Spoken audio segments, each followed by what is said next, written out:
Welcome to a brand new episode of the Post Game. I am your host, Davion. That's my name, and I am joined with Ollie. Yo. Lillian.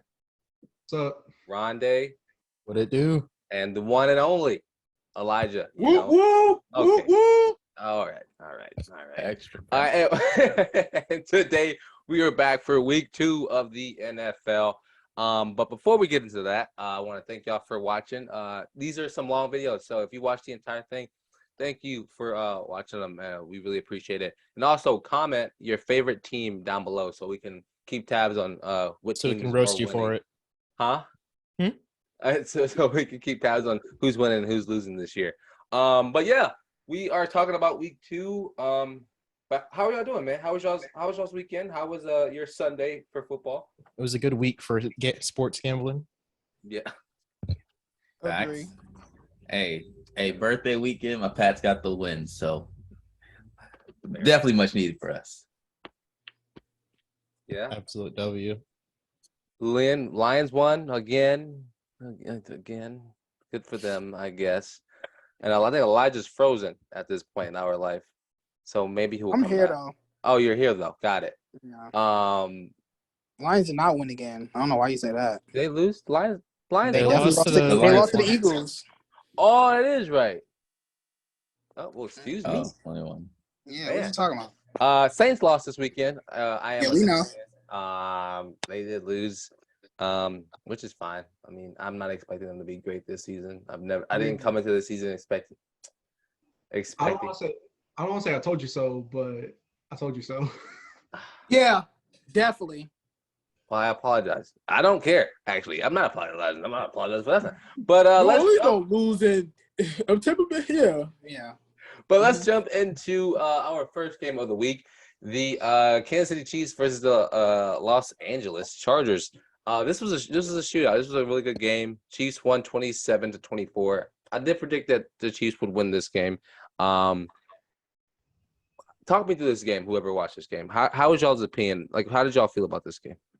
Chiefs are strong. Mahomes didn't have to throw it all over the place to get his completions, and Herbert is him. Even though they lost, Herbert is him. I definitely think. Well, obviously, I think they will win that next game that they play the Chiefs in LA. I think they could have honestly beat them this game. But both of these two teams are definitely deep AFC playoff teams, to say the least. And so, what do we think these two teams have to work on? Here's what I'm gonna say. I think nobody in this league gets praised more for almost beating Patrick Mahomes than Justin Herbert. Because at the end of the day, that loss is on Herbert with a 99-yard pick six to a 6th-round rookie. Well, also, Whether or not Everett was tired, tired or not, was not getting back to that ball because it was thrown way behind him. he was gassed though. But everybody else stepped up in the absence of Keelan Allen, and also there was no run game.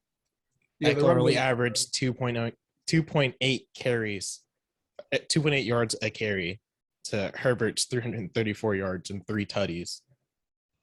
Yeah, Herbert played pretty well, but definitely lost in the game with that pick six. But also credit to Herbert for playing through the rib injury. Yeah, I was going to bring that up. I mean, I understand that he, cost them the game, but without Herbert, they're not in this game, to be honest. And I think, I don't know, I love Kansas City right now. They are definitely hitting the strides, and they're definitely hitting, they are back to that team that they were 2 years ago when they won the Super Bowl. They're focused. They're so focused and determined to do one thing, and that's win. And so, honestly, I think you have to really look out for the Chiefs. I mean, I was talking to a friend of mine who's a Chiefs fan this past week, and he also listened to the podcast, and he was like, he said that we were ripping the Chiefs for in the preseason and during our division conversations, but it was still early. But now Kansas City is really showing us what they are and what they are actually about. Yeah, and I think a part of that came from Tyreek Hill leaving, but like with the way the offense runs, like they have Mecole Hardman, which he's not as fast, not quite as fast as Tyreek Hill, but that man can go.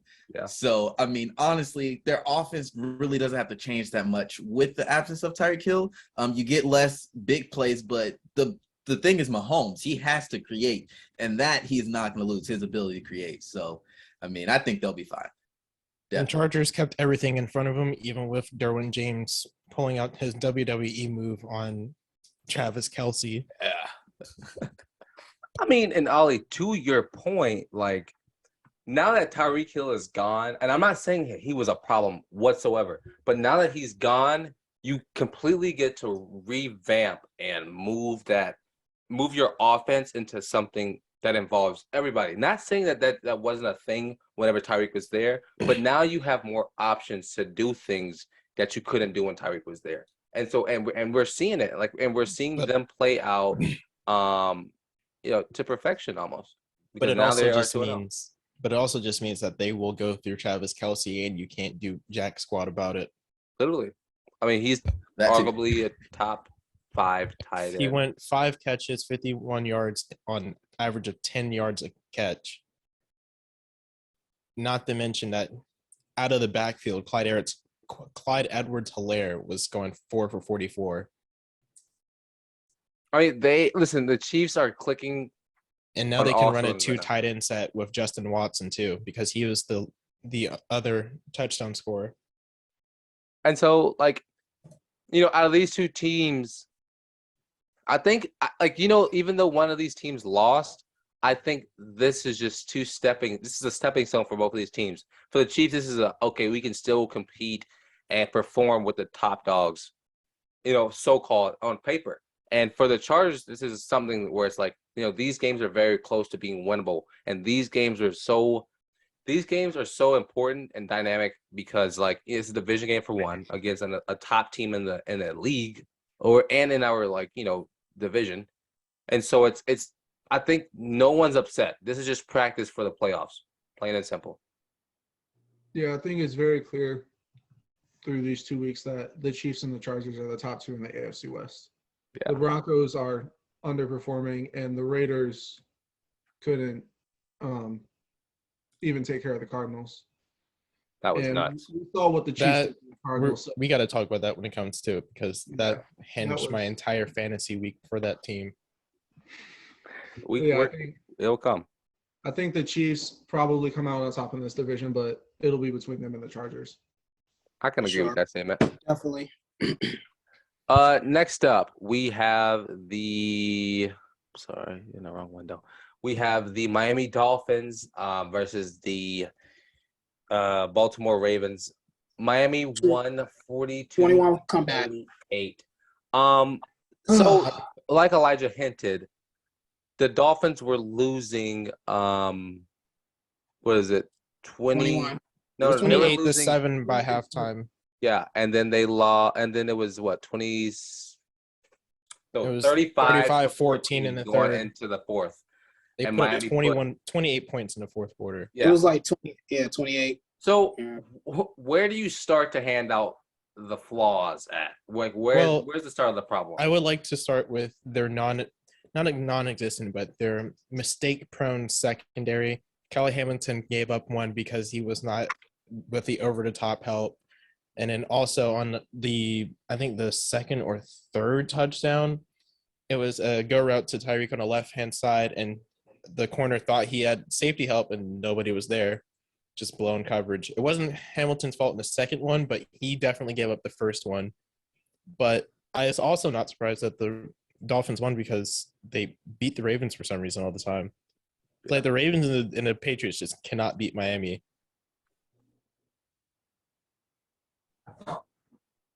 Yeah, so someone's going. I think one of the biggest takeaways from this game is, the Ravens defense. You can't ask for more from the Baltimore offense. They go up, 28-7. At that point, 35-14 even. At that point, you're asking your offense, okay, just make sure you stay on the field, try and run off as much time as possible. And even if you don't, it's your defense's job to not allow 4 touchdowns in one quarter. And I mean, once you hit the fourth quarter, asking the offense to all of a sudden turn it back on because the defense can't do anything, that's a tough ask. Exactly. And watch, excuse me. And it's so crazy to me how like they allow them to score 28 points in one quarter. I mean, at home, that's embarrassing for one. And for two is like Lamar Jackson has he has scored 35 points in 3 quarters, and you're up 35 points. I mean, you're up, whatever points it was. He shouldn't have to be back on the field, or like honestly. And so for you to concede, and like it's like one of those things where it's like, and Sean Payton, and I always bring this up, is Sean Payton, whenever we were winning by a lot, he never took his foot off the gas. And something that the Ravens did they were too comfortable where they're like, all right, we're good, this game's over.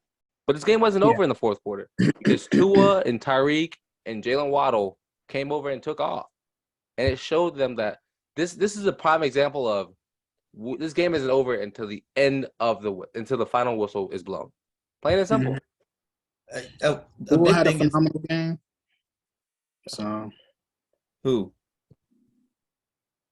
Tua. Oh, Tua, yeah. The big thing for me, they both had a great game. Yeah, I mean they had. Yeah, Lamar. I was gonna say Lamar played good too. Both of these offenses played to the best of their ability. Plain and simple. Yeah. there's just no way you don't know your coverage on Tyreek Hill's side. Like, there's no way someone blows that. We don't know if it's the cornerback or the safety that was supposed to be over there.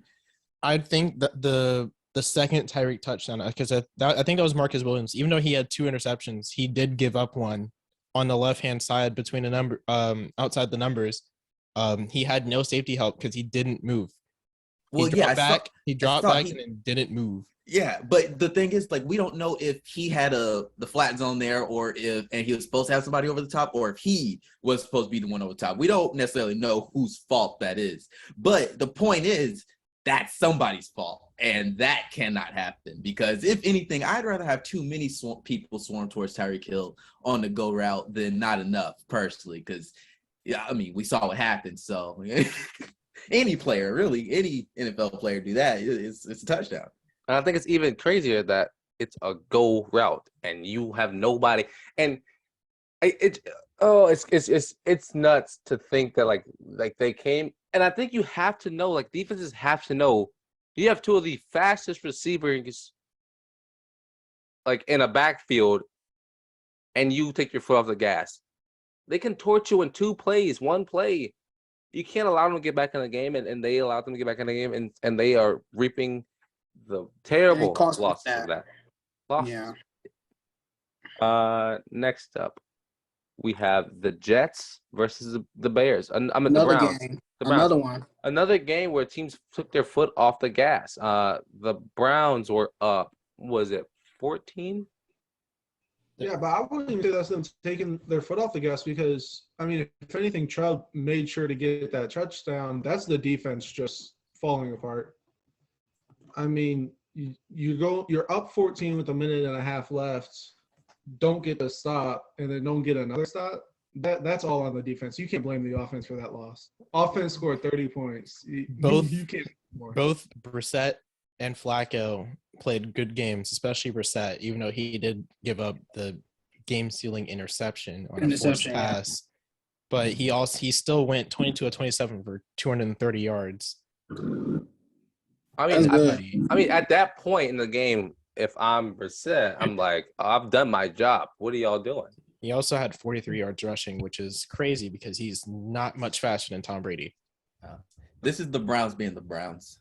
Yeah. That's exactly what it was. But it's against the Jets, which makes this hilarious. Yo, have y'all seen a Snapchat? They've been bragging about this. I mean, but is this a Super Bowl? Like, they won the Super Bowl. Is this a new Jets team, though? I mean, they have a capable quarterback. It is. Yeah. Better than Also, before, Sauce yes. Gardner played well, 6 tackles and a pass deflection. He also was he kept the target. He didn't get targeted. They couldn't throw at him for obvious reasons. And so, yeah, to y'all's point, I think this is a new Jets team, and I think the Browns are going to continue. Here's a big question, and this is weeks in advance. But do you think a Deshaun Watson-led Browns team is better than this team right here? They'll put up more points to cover for their faults. Maybe. I Chubb mean, shouldn't have run in that touchdown. Yeah. It's bro, kind of like that Devonta Freeman situation when he fell into the end zone. the one. Yeah. I don't think Deshaun Watson changes this team as much as people would assume. Number one, we saw him in his first game back after a year of not playing in the preseason, and he couldn't make a pass. And then he's missing 8 games, 10 games, whatever. 11. However many games. Oh, it is. I think it's 11. He's missing all these Week games. 11, yeah. He hasn't played at that point in a year and a half. Yeah. I don't think Deshaun Watson comes back and makes some huge difference on a team that's not going to be in playoff contention anyways. Exactly, and I completely agree with you. I agree. Because a team like the Jets, and I'm not killing the Jets. I'm not killing them. But a team like the Jets, you have to beat them if you want to have a spot in the playoffs, and they fail to do that. And that division is hard, and so I don't think they're obviously not going to win the division. And I think it'll be a complete. I think you have to scrap everything this season and try again next year. The entirety of the AFC North lost this weekend. It's a bad look. Not a good look. Definitely not a good look, especially when you're up in Baltimore. Pittsburgh just can't get their feet going. We'll talk about them in a bit. Well, obviously we'll talk about them in a bit. But yeah, so moving on. We have the Detroit Lions versus the Washington Commanders. The Detroit Lions won 36-27. Lillian, this being your team, what's up? What happened? Number one thing I'm going to point out, we saw the return of 2017 Jared Goff. It's 20 for 34, 256 yards, 4 touchdowns. DeAndre Swift on a bad ankle still rushes for 56 yards. Gets a receiving touchdown as well off of an amazing play, falls on the ground, makes a couple moves, gets in his own. Amon-Ra St. Brown, I will say, is a top 15 receiver in the league. Fantasy goat right now. Oh yeah. He had 11 total touches, 184 total yards and 2 touchdowns. And Aiden Hutchinson, 3 sacks and 1/2, finishes with 3 sacks. It fell 6 total tackles. Aiden turned up. Like this, I think the Lions are hitting that stride at a good time because they played a very good Eagles team last night. Not last night, week 1, and then they came up and put on a show against the Commanders this season. Not saying they blew them out or anything, but they definitely did show that they are a powerhouse team that you should not underestimate this season. And I think you definitely shouldn't, especially if Jared Goff is playing good offense, make good quarterbacking, and and their running back play wasn't even that good this game, and they played well. And so if you can get a mixture of that running back going, if their running backs going and their receivers going, like it's Amon-Ra St. Brown being one of the best in the league right now, then just it's a recipe for winning. The Washington. Go ahead. I will say one thing real quick. I will say, even though the Lions did win their game, and I wanted them to, but they did let their foot off the gas like second half. Commanders came back and almost tried to, but unfortunately it didn't work out. So. But also, this is another example of the greatest, not the greatest, actually he's second to Mr. Cousins. Carson Wentz with a great game for no reason. He's had another one. Reason. Yeah. Another 300-yard game. What is wrong with this man? Yeah. And didn't win, so. And to your point about, taking their foot off the gas, I think something, though, that should be noticed is, teams take their foot off the gas, and a lot of time it just backfires and they lose. Yeah. One of the biggest things is the Lions took their foot off the gas, game got close, and they then end up still winning by 2 possessions. So, yeah. Well, the thing with that is I wouldn't even say taking the foot off the gas, because I feel like that's a little different from protecting your lead. You don't want to start going all willy-nilly with the ball because we know how some of these quarterbacks can get if you keep your foot on the gas. You never know. You keep throwing like you were, to get those points, it might not end well. So, I mean, yeah, it does suck, but they still scored a touchdown in both of those. For the defense to let that many points up, that's what it was. But I would say for different quarterbacks, to your point on them, like still, trying to take it out the park, because even though I know Allen is different from Jared Goff, way better, but Allen's one of those quarterbacks that he's going for the kill, and he's going to keep throwing them passes and getting them yards and getting the rushes and all that to end it, like to really kill it. So right, and he's proved that he can, but with most quarterbacks, you don't want your quarterback taking those risks. Yeah. Up. And I have Lamar Jackson, who has proven that he can pass, but you do not want that man passing back to back to back when you're already winning by 20 points. I wouldn't even want Jared Allen doing that. They do run the ball more when they get in those favorable situations, but they know if they've got a pass, Jared Allen's going to give them a really good shot to at least not throw an interception. So, really depends. If I have Wentz and I'm up, we are not throwing the ball no more. I'm not throwing They it. couldn't really run it, though. They really couldn't run it. They couldn't get any openings. Gibson was being shut down for 2 yards. Well, no, I'm not talking about them specifically. That team is currently a little bit of a wildfire that has a mixture of really, really good players and really not so great players. Yeah. And they're really trying to figure it out. They have a good bit of youth, and I do think that some good things are coming for that team, but I'm just not a huge fan. Not until Snyder gets rid of the team.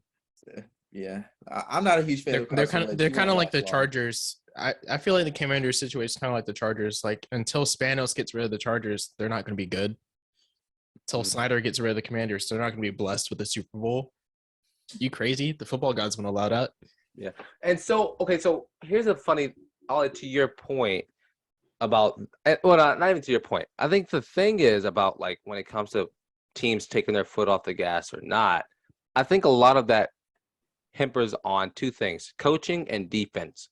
Because on offense, we can run the ball 4 times and we just did our job, pretty much, or 3 times we just did our job. We can punt it. We can punt it back to them. That's okay. There's nothing wrong with that. They could do it right, like the Patriots did to the Steelers. They can do it right, like the Patriots did to the Steelers. Yeah, got the ball back with 6 minutes 53 seconds left and ran the entire clock out. Exactly. And so it's like when it comes to things like that, it's like you don't have to deal with, like, you don't have to blame it on your offense not being able to get first downs. No, your defense is out there for a reason. Listen, if we have the ability or the option to take our foot off the gas, it's either because of one of two things: because our offense scored a lot and we've played good this entire game, or our offense and defense have both collectively work together. And so why are we stressing or why are we not putting games away? That's my biggest problem. Like, you have to be able to put games away. We're not even just talking about this game. We're talking about whatever game. You have to be able to put games away when you're up. And that's something that I, if I'm a coach, if I'm a what's his name? The Lions Dan Campbell. Motor City Dan Campbell. If I am Dan Campbell, I am preaching that, because that's too close. That is too close for a team who could be a lot better. Let's say they were playing Miami Dolphins. They would have lost this game. And so you have to be able to put your foot down and be like, hey, we're not letting them come back closer. Go ahead, Ollie. To be fair, it wouldn't have been this close in the first place, but I get You're right. I get your point. Yeah. Yeah, that is true. It is always up to the coach on how it manages time on trying to get the game, and the defense helping out the offense on stopping them from scoring the opponent to score. So, yeah, you're right. So, whatever. Moving on, probably this is the most surprising game of the week. The Colts versus Jaguars. Jaguars blew out the Colts 24-0. Not really a surprising game. I mean, Oronde said 0 points multiple times. Yeah, but last year I think they only got a field goal, and they still got whooped bad by the Jaguars. So, like Oronde said, His team and the Colts just can't play good in Florida. They just can't. What did I tell y'all? What the heck did I tell y'all? You told Davion. I agree with you. First off, I watched this. I watched most of this game because I like Trevor Lawrence. He played amazing. He had a 121.5 rating and a 95.3 QBR. Shout out. And 25 for 30. Only missed 5 passes. Shout out Skip for QBR. But James Robinson ran the ball down their throats. If you have James Robinson out rushing Jonathan Taylor, It's a problem. what are you doing? As much as I love Quentin Nelson on the O-line is dog water for the Colts. And why is you, as a non-Kyle Shanahan offensive coordinator or head coach, why are you having Matt Ryan throw the ball 30 times? I was just about to say, and let's peep that he threw the ball 30 times and 3 single-digit QBR for Matt Ryan, a 6.2. Oh, yeah. What is happening? So granted, they did not have Michael Pittman, so they couldn't throw it as well as they should have. But why is Nyheim Hines your second leading receiving person? I mean, for me, here's a big question, because we saw last season that this team was a very run-strong team, and they were really good at it, and they ran the ball really well. Why aren't you 1-2 punching, Hines and Taylor? Like, why aren't you really focusing on that side of the ball? Granted, Jonathan Taylor is one of my running backs for my fantasy league, so it makes me more angry. Me too. The fact that he's not. My first round pick is being benched at this point. Me too. And the point is what is missing? What's missing in Indianapolis? Their O-line, because why is he? So Matt Ryan got sacked 5 times. The team has 2 lost fumbles. Why you should now? I spoke highly of the Jacksonville Jaguars at the beginning of the season and in the off season, because I was like, they're going to be able to turn around. Mr. Myers not there. He's a college football god, but not in the NFL. They're going to beat him. They're simply going to beat them. But I did not expect a shutout, blowout win by Duval. Yeah. And wait. First, I need to give my props, because I know last season I killed this kid. Trevor Lawrence, he played an exceptional game, hands down. He played the best football he's played since he's been in the NFL. So big up him. Team all around just dominated the Colts. The Colts just didn't have a number or a page at all. And it's crazy because this is a vision game, and y'all look this bad, and they look this bad. And so the Colts really need to stand up. Speaking of stats, hello JJ. The Colts went 2 of 10 on third down. Now, I did say in the preseason that Jesus Christ. Okay, one moment. This motherfucker right here. I did say earlier in the season that the Jaguars would go with a nice pass rushing and run stuffing defensive line, but I didn't expect it to be this potent. Yeah. Now, granted, like I said, the Colts O-line sucks, but three forced turnovers and the coverage sacks, 5 sacks. Like, how did it get this bad? Jacksonville took over time of possession by 17 minutes. 17 minutes. That's crazy. Yeah. I hate to say this because I think he was such an amazing quarterback, but Matt Ryan is washed. I don't think you blame it all on Matt. We can't. I'm not going to blame it all on Matt. We can't say that this early in the season yet. I'm going to say that he didn't have a great season last year, and he's not starting off strong this year. I mean, look at the team he's surrounded by on the Falcons, though. And I'm also going to say that doing pretty good. Defensively, the Colts defense should be able to do something. Yeah. You've got a defensive line with DeForest Buckner, Kwity Paye, and Yannick Ngakoue. You've got Stephon Gilmore and Kenny Moore in the secondary. Holy crap! I forgot about Gilmore. As Oronde would say, on paper, they should be the best defensive team this year. But they were ranked number 1. Exactly. On paper, there's no reason for them to allow 24 points in the first 3 quarters. Oh, yeah. Gilmore played well. He had a pass deflection with 5 tackles. Yeah, he played well, but the rest of them, the defense just looked bad. Yeah. Oh man, yeah. Listen, will the coach? Okay, here's a final question to close this out. Will the coach find it this season? Will they find the If they solution? are not good by week 5, I'm writing them off the rest of the season. Not even a wild card spot. I agree. I would want them to, but like around the same, I'll give them week 6. And no. All right, moving on. Tampa Bay Buccaneers versus New Orleans Saints. Tampa Bay won 20-10. Never bet against Brady. I guess I'll Brady won't beat New Orleans in their home. So I guess I'll start. So what happened here was a mess. Brady didn't play well. Brady played well. Good. He played his decent. receivers can't catch. Yeah. Scotty Miller had 5 drops. Rashad Perriman had 2 drops, and one of those was a touchdown. The only person with less than 1 drop or only 1 drop was Mike Evans and Russell Gage. And he got out. That was the end of the game, though. So, Yeah. Also, Marshawn Lattimore. What a scrub. Talking all that smack. Everybody's trying to talk all that smack for him. That's his best cornerback. He the best cornerback, right? So the problem with the New Orleans Saints, especially when it comes to this game against Tampa Bay every single season, it's a very emotional game. It's a very high-intensity game, and a lot of guys forget their first job which is winning the game. Jameis Winston lost this game. Mark Ingram lost this game.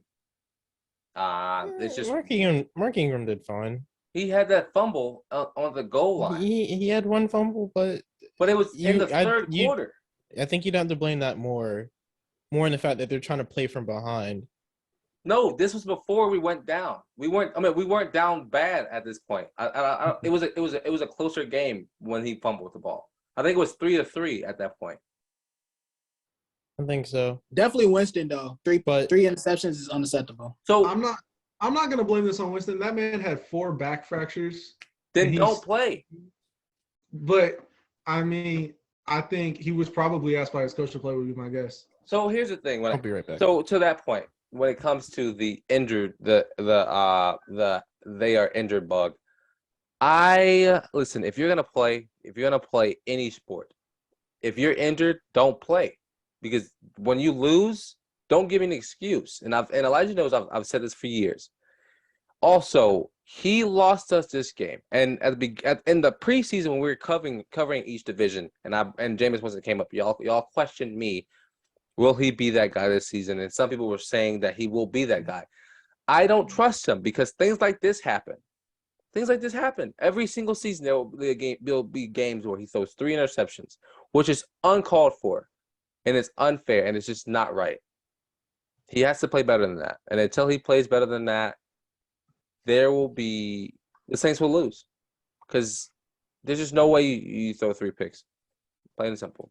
Tampa Bay, here's a question. You're muted, Oronde, by the way. Harden, yeah. No, you're muted on your computer. I'm sorry.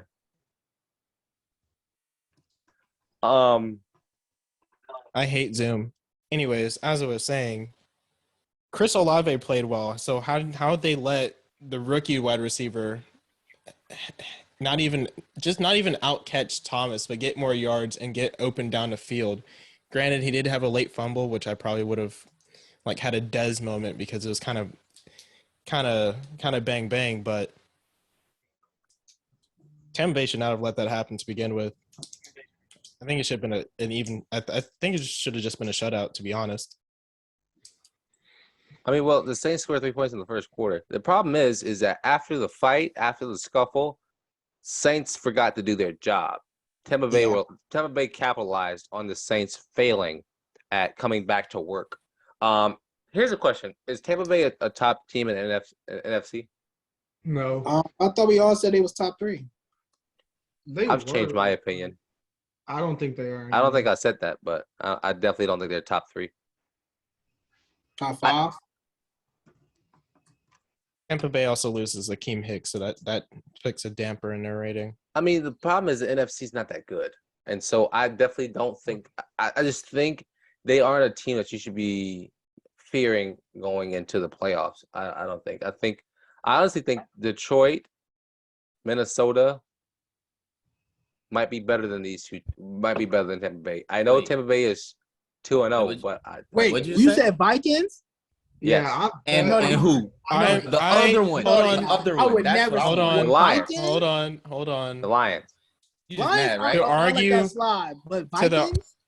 To argue for the Vikings, they never play well on Mondays. As long as the playoff game is not on Monday, they're doing fine. Exactly. But they inconsistent.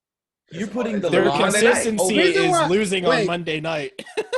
I gotta wait till we talk about the Vikings because I have a question for that too, and I have a question the next game. I can't believe you just said that, to be honest. Listen, I don't disagree. You're bold for that. I'm not. You're betting against Tom I Brady. wouldn't even think the Lions or the either, Lions but I can The understand Tampa- you and the taking the Vikings. Lions. The Saints always make the Bucks look human until they throw the game, which is usually what happens. And it's the Bucks Happened and around Tom the fourth Brady quarter. leading that offense. I'm never worried about how Tom Brady. Speaking led of teams look. because Speaking of the y'all, Bucks, you're though, a Patriots fan. Exactly, That's why. and I've seen it. But not for so even long. that. He's But not even 45. that. but I'm not even also he's They're 45. 2-0. But I'm not big on Brady. wait. Go ahead. They also pick up Cole Beasley, so that should at least help their dropping situation. Yeah, Because right. good lord, Yeah, they but I should mean- not be dropping as many passes. I mean, but if Mike Evans is out here dropping, who's to say Cole Beasley won't start? Mike dropping? Evans didn't drop. He had one drop, right? one bad target. He won't play next week. He caught all of his Yeah, good he's out. targets. Yeah, he won't even play next week. He's out. So And that's the gonna Bucks hurt, receivers 'cause- are hurt or suspended. Yeah. I mean, But back to what I was about to say with the Brady situation, and I don't like Brady, but you gotta give props where it's due. It's if you think about it, it's never Brady's fault. Half of the times, Brady might do a bad pass, but most of the times it's his wide receiver dropping the ball. So, yeah. I mean, so fun fact about that. So when I'm talking about Tom Brady, there's never in my entire life I've been like there's no bias for me and Tom Brady. I'm a Saints fan. Tom Brady was in the AFC for 95% of his career. I had no hate for the guy, none of that, and I still don't have any hate for him. So there's no and like granted he plays with Tampa Bay. Like this isn't me killing him because I don't like him. This is just me telling the truth because he is getting older and he's getting frustrated faster and it's showing. And until that fight, like if there wasn't a fight in the fourth quarter that riled them up, they would have lost that game. Also, I think Bruce Arians is a main contributor for Mike Evans to go in there. Yep. We saw it. As a Michigan fan, I like Tom Brady. All right, he's one of my You favorite think? quarterbacks. But looking at it objectively, these past 2 weeks, he has not played exceptionally well. He has not played the Tom Brady brand of football we expect to see. He's been but human he's so far. old. That's the He's thing. still playing He's decent. human now. I'm not saying he's not. I'm not saying he's not playing like okay football. He's 2-0, plain and Right, simple. he's And their But he's defense getting hasn't. old. His prime is definitely fading away. He probably did fade away. Sound he's like Max playing Kellerman. solid, but he's not playing Tom Brady football. And I do want to say, maybe there's a mental aspect to it. I mean, he's got a lot of stuff going on at home. It's definitely mental. Giselle is Things aren't pissed. going great. Yeah, it's Listen, definitely mental guys. though. So like, y'all can't just expect Brady to be old Brady. It's not gonna happen. I don't expect him to be old Brady, but I do think we need to come to terms with the fact that he probably won't be old Brady, and so that's what's gonna be the downfall of the Bucs is they're not getting the Tom Brady they had last year. Listen. 2 years ago. Now Right? there are multiple things that I think you guys are leaving out of here. First of all, if you look at the history of Tom Brady's first 4 games, they're never great. 2-2, 2-1, and then end up playoffs every single year. Brady is not always a quarterback that starts strong, and he had a week and a half off in the preseason. But go ahead. Go ahead. And he's resting. He got a I'm about to say I'm not even worried about the rest days. Obviously, he's not Tom Brady of old, but Tom Brady is an efficient quarterback. He's been an efficient quarterback his entire life, meaning he takes the smart play. You don't need to be Josh Allen to play efficiently. Josh Allen does not play efficiently. He is a risk taker, and it works. Okay. When I say efficiency, I'm talking about making the safe play, the safe throw, that check down. Brady has no problem with doing that all game long, right? This Bucs team will figure it out. And I mean, they're still 2-0. Brady has not looked great, but now he's missing his number one receiver, his number two receiver technically. Next game he will be missing his number one receiver. So even with all of these injuries, he has always been able to figure it out. And he will get his QBR up. I wouldn't pick him, early. I never really would, but late in the season, he's gonna get going. I think that the Bucs are our top 3 team easily. I wouldn't put them number 1 at all over there. But they will make a run in the playoffs. It's Tom Brady and the Bucs. They will make a playoff run. It's just I think that those bad starts in previous seasons, he wasn't dealing with the stuff at home. There are so many reports that his wife is like, this is your last season or else. And that messes with a guy. It could, and it's definitely playing a part. But at the end of the day, this is Tom Brady, and this guy cares a lot about football. And he will do whatever it takes to get these wins. As much as I love Tom Brady, you can't just go based off of purely past. He did this in the past, so he's going to do it this year. Because it's like, if I was like Cam Newton, the Cowboys should sign him. He won an MVP in 2015. That's okay. Whoa. Let's not compare. Oh, here go the Lillian head. It's coming from Davion. I know that was a real extreme. I know that was an extreme example, but my point is just because he did something in the past doesn't guarantee it to happen this season. Okay. I don't like that. I'm off that. And Brady had it last year. Let me explain to you. Well, we need a whole episode dedicated to Brady because this is going to go on for. Why are we still talking about this? So here's this is the last thing. I've been ready for the Giants and Panthers game. It's because Brady has 7 rings, and Cam Newton has 1 MVP and 1 trip to the Super Bowl. Brady could do this with his eyes closed. Hence why he had a week and a half off at summer camp. Summer camp for summer camp.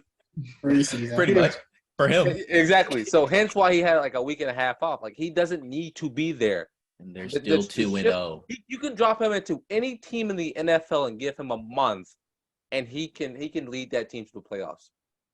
He can lead the Colts. He can lead the Jaguars. He can lead the Jaguars. He can lead a team. Anyway, moving on. We can talk about Brady for hours and hours at a time. We can.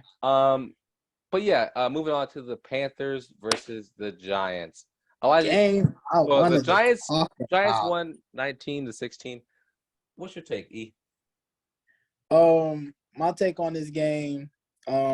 We did talk a little bit about it off camera, but I do want to say, pretty much what we was talking about. What Ollie was saying, that the offense do need to improve more. But my question to all of y'all,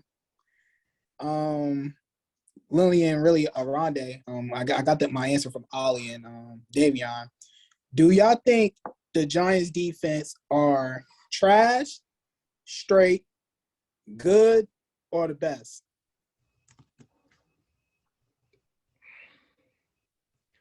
I think it's straight because they still. I mean, McCaffrey's McCaffrey. They firstly, credit to the Panthers, finally just gave the ball to McCaffrey. You got 102 rushing yards, only 26 receiving, but at the same time, you're going against Baker Mayfield. I wouldn't take anything that happens against Baker Mayfield as a great example of how good your defense is. What about the Titans? I think we saw that the Titans didn't look good in last night either, so I'm not taking much against the Titans either because that offensive line looked terrible. Derrick Henry's getting tackled in the backfield nonstop. Well, but they did play a top defense in the league in the Giants. I mean, not the Giants, in the Bills. But the Bills, if the Giants are doing the same thing, is it really that the Giants have a great defense and that the Bills have a great defense, or is it that the Bills have a great defense and the Giants just also took advantage of a bad offensive line? We're not saying Giants have the best defense. I'm saying that I think the Giants' defense is okay, but their pass defense could be better because why are you letting 7 different people get over 10 yards a catch? Yeah. Now, granted, they're not getting a lot of catches, but that's still a big play threat at all times. But they did force 3 fumbles. No interceptions though, so I can't really say too much for the secondary. But their run defense is getting better as the season goes so far. So we'll do okay. Yeah, so I agree. I think the Giants' run defense is pretty solid. They didn't look great against McCaffrey, but then again, almost half of his yards came from one rush. But I think their run defense is better. But the pass defense, they didn't do the same thing the Bills' defense did to Tannehill. So I think it's a solid defense. It's not some like great defense. The only thing I think they struggle with is QB contain, because if Titans put in Malik Willis, he probably runs off like Lamar. Yeah. So I just want to get on it. Who's in the NFC East? Who's the best team right now? The Eagles. Eagles. Well, okay, yeah. I don't know why I said that. Who's the second best team? I'm sorry. Giants. I'm sticking with the Giants. Yeah. Giants. Yeah. Flip a Not coin. even just based off Commanders, records. They're just better. I feel like they're the better team than Cowboys right now. I'd put the Cowboys at the bottom. Yeah, I think the Cowboys are the worst team in the NFC East right now. Without Dak, they're the worst team in the NFC East. Oh, I'm flipping this. Yeah, I will match that. I will match that. We don't know football. Because let me explain to you why. I think Dallas, they have shown over and over again that they are preseason junkies. You know what I mean by that? I mean like preseason, they have all the hype. This is their year. And then we get to the actual time to play football and they struggle. Granted, they just beat a Bengals team that we'll talk about in a second, but the Bengals haven't woken up from their hibernation yet. So they're still down. But I feel like this Cowboys team is not a playoff contender or a division contender in this division, because the Giants right now look like they're very sound. They're put together, and they all have that same goal, and that's winning. They got a plan. Yeah, exactly. And so that's why I think that's why I think you can push the Giants to the bottom. The Commanders, on the other hand, like they're the ones that I'm still 50-50 on. I don't know how far in they are, because it's the Commanders we're talking about. But Carson Wentz has looked really good recently. Since we are Carolina natives, let's talk about the Carolina Panthers. What's going on? Coaching. Get Matt Rule out of there. You can't have. He's a good college coach, bad NFL coach. I mean, we've all seen the report. Made guys run after celebrating. He treats his kids like they're in college. They're not kids in college. They're full-grown men in the NFL. You got to treat them as such.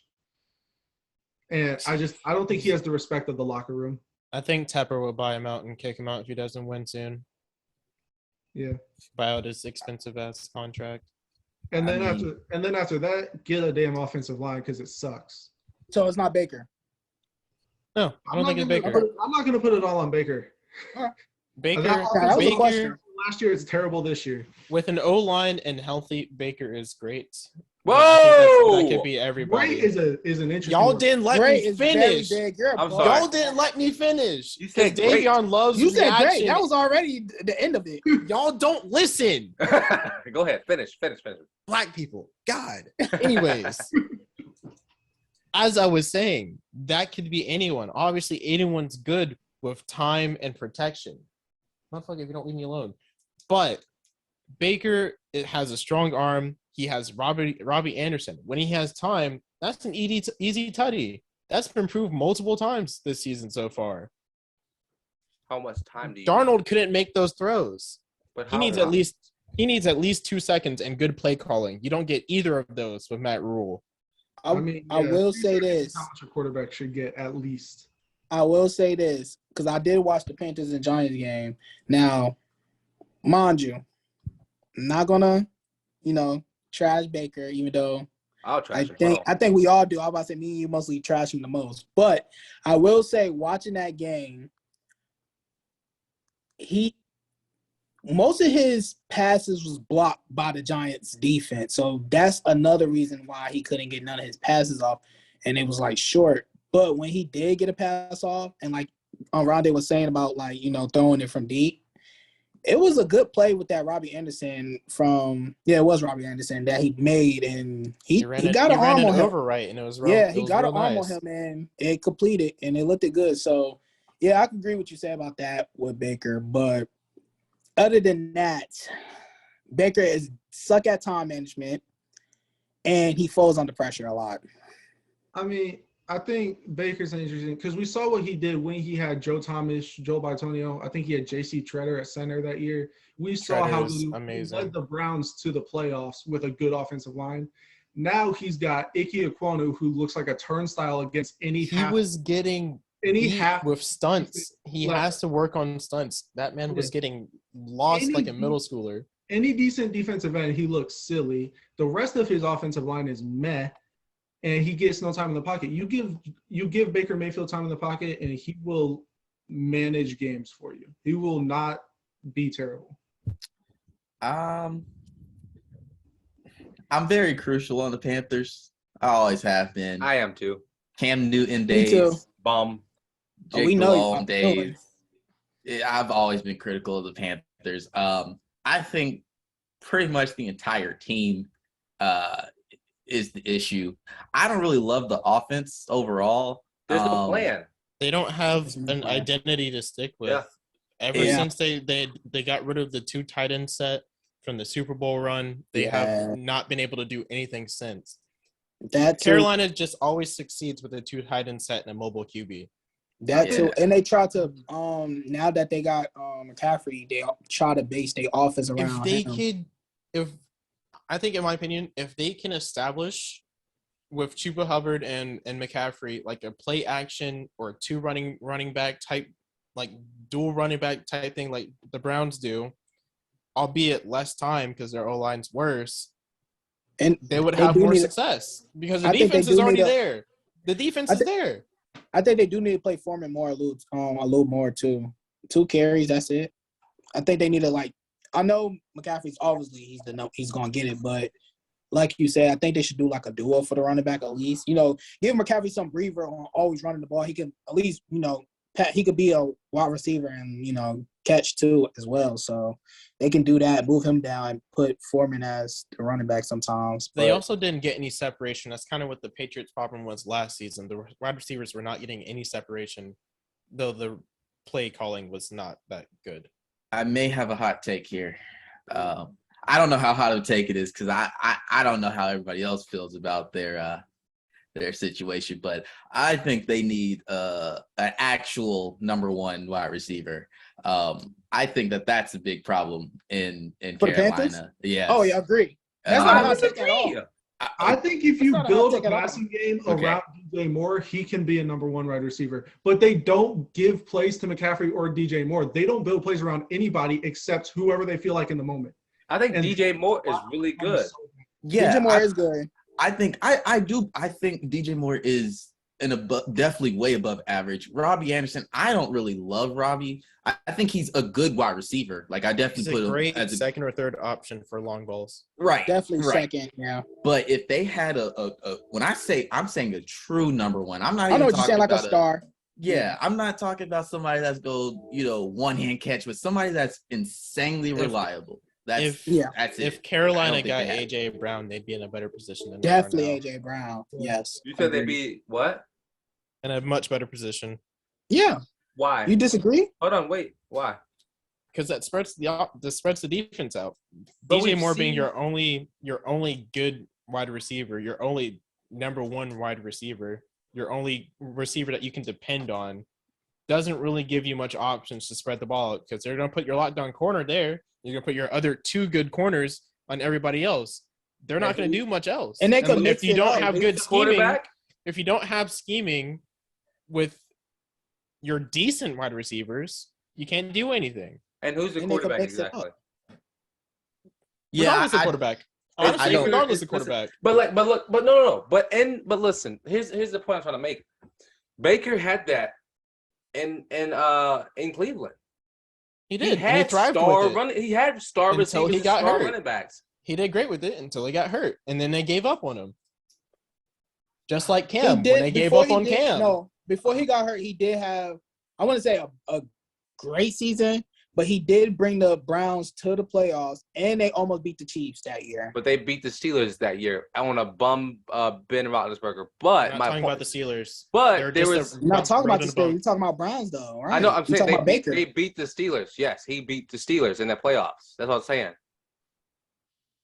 But anyway, it was 11 games where it was a span of a good play from Baker. I don't think Baker can bring that to Carolina. Granted, it might be head There's coach. no setup for him to do it in Carolina. It might be they don't have a plan, and it might be because of Matt Rule. And until he's there, nothing will change. Plain and simple.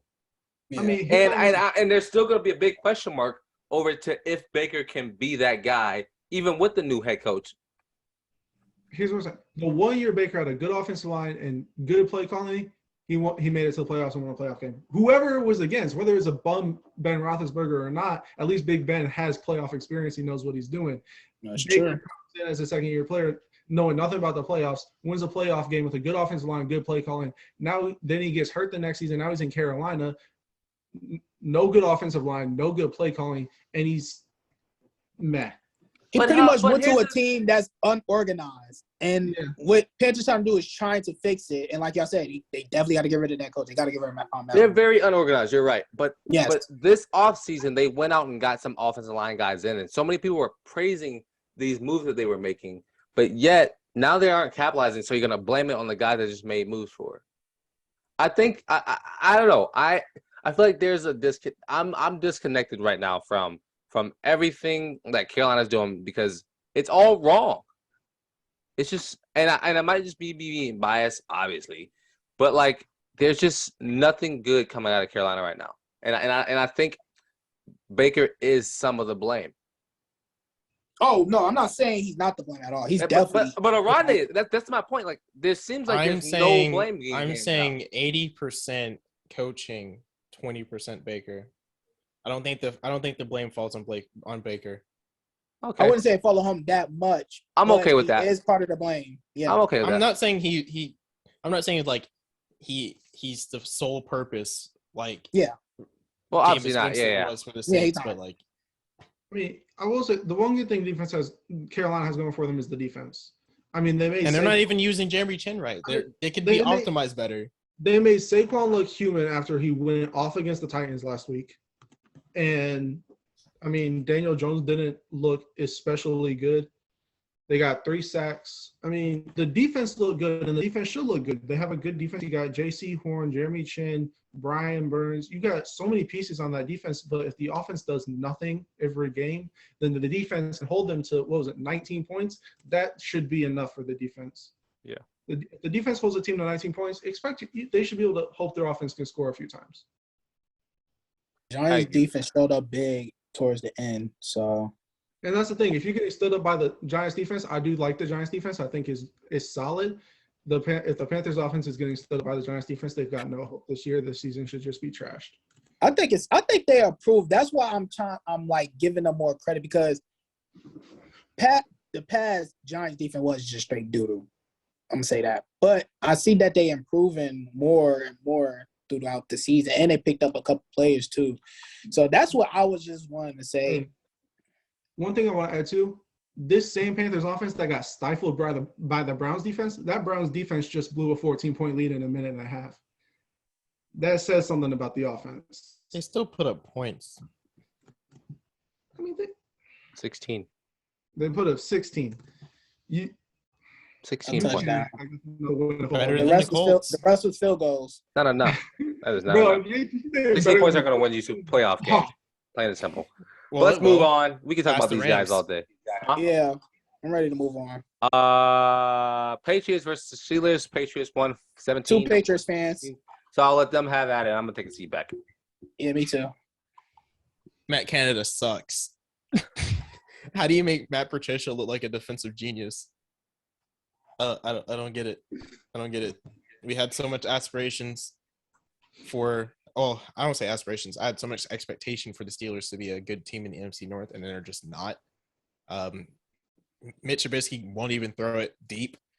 Like George Pickens had an over route, and I think Chase Claypool ran a dig, so he had one-on-one coverage over the safety, and Mitch just threw a pick in a double coverage.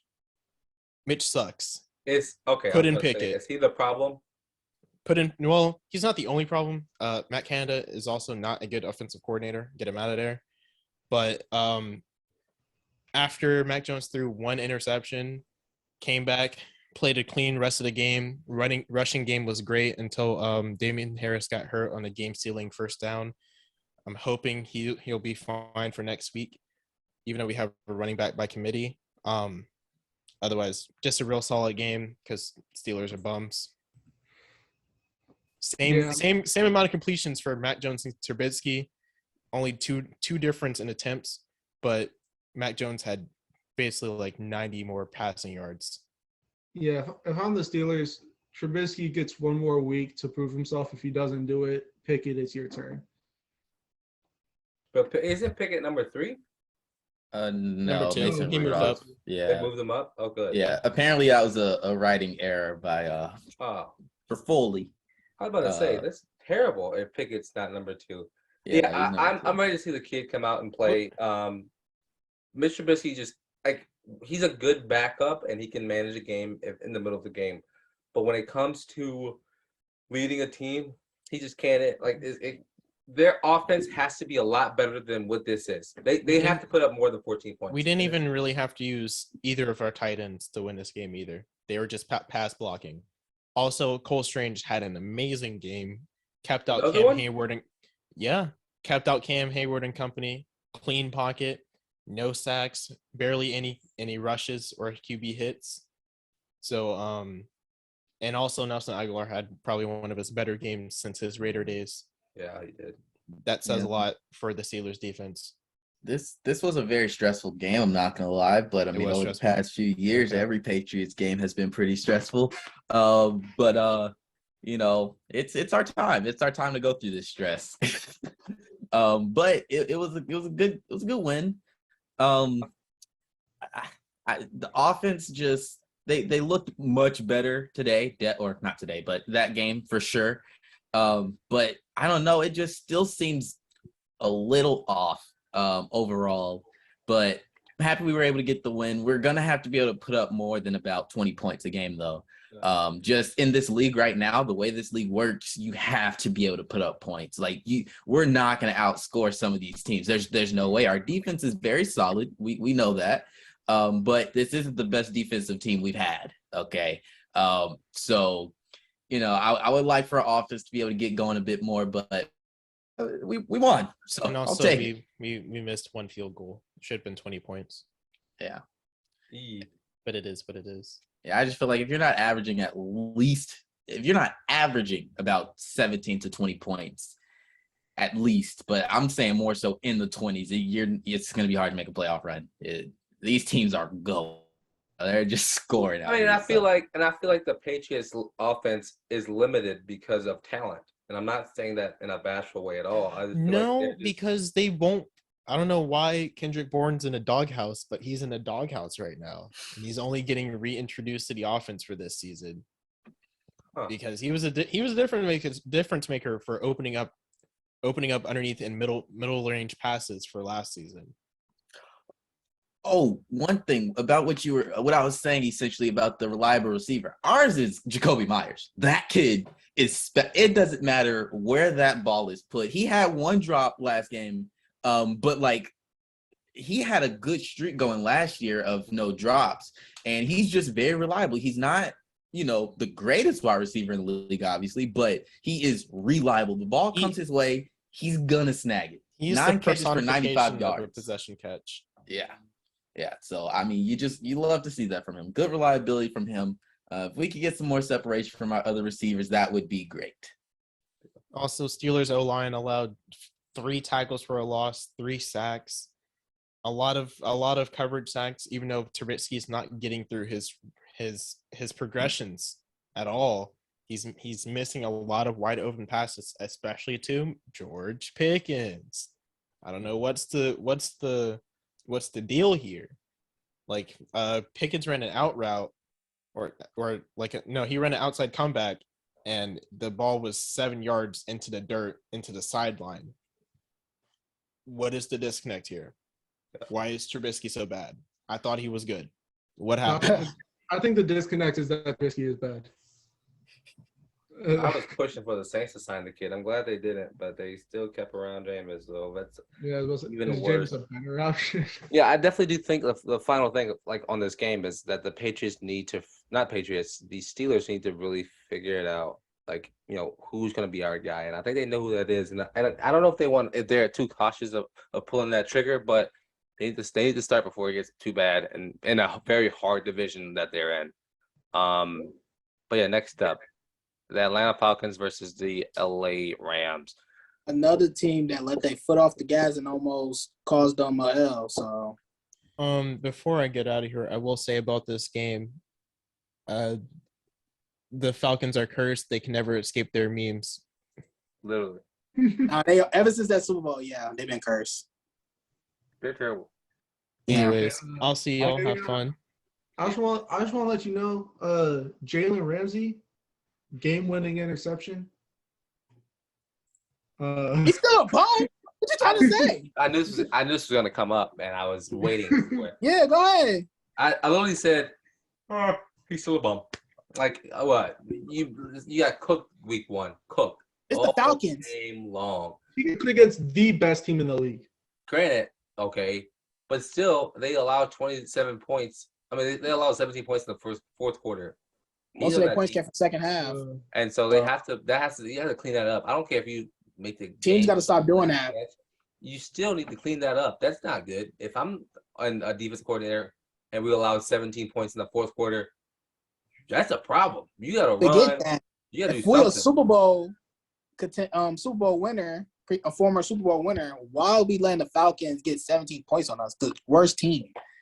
One of the worst. So, I mean, Stafford looked a lot better, though. Stafford 26, 272, 3 tubs, 2 picks. Got to cut that down. You got to clean the picks up. But he looked a lot better than he did week 1. And of course, Cooper Kupp going crazy. I Cooper love him on my fantasy. I'm so glad I picked him up. Should have picked him.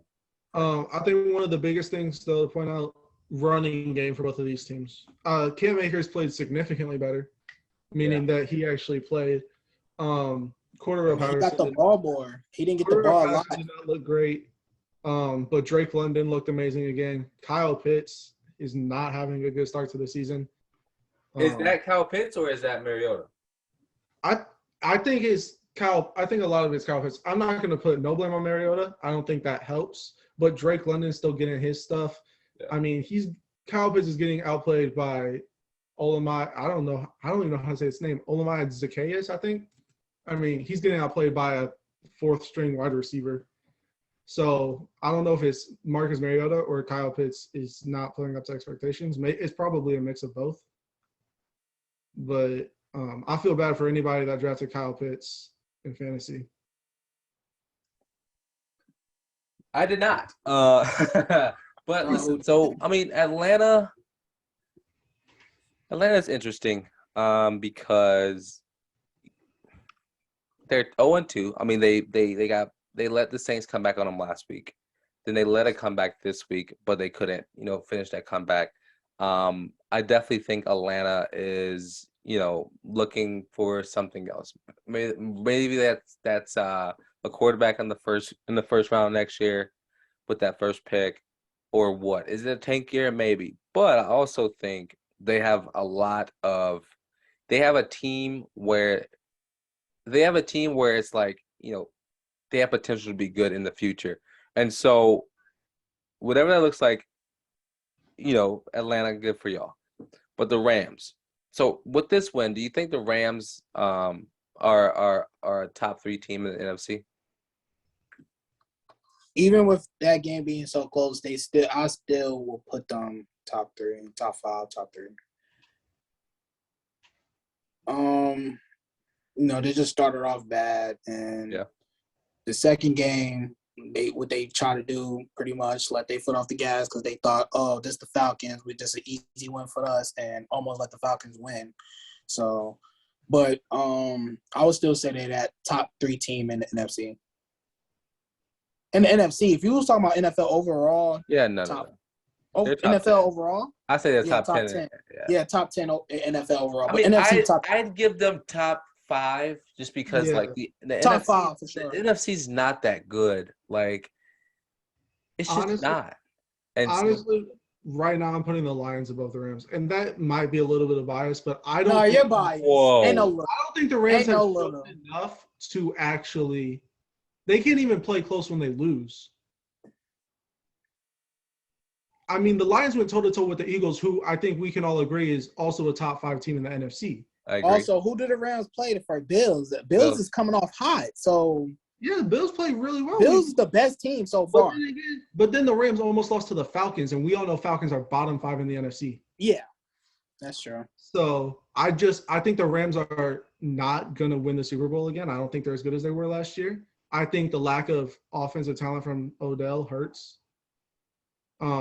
I think they would also have been in a better situation if they had kept Robert Woods. Yeah. I also think the running game's Say not that looking- again. I mean, but Like they have Allen Robinson. Like he's a big deal. He was a top. Yeah, I also think the defense looks worse. Jalen Ramsey's not playing as well. He had a good pick to win the game. He didn't play. He's not playing as well. Aaron Donald is still Aaron Donald, but I don't think he's getting the numbers. Matthew Stafford's throwing too many picks.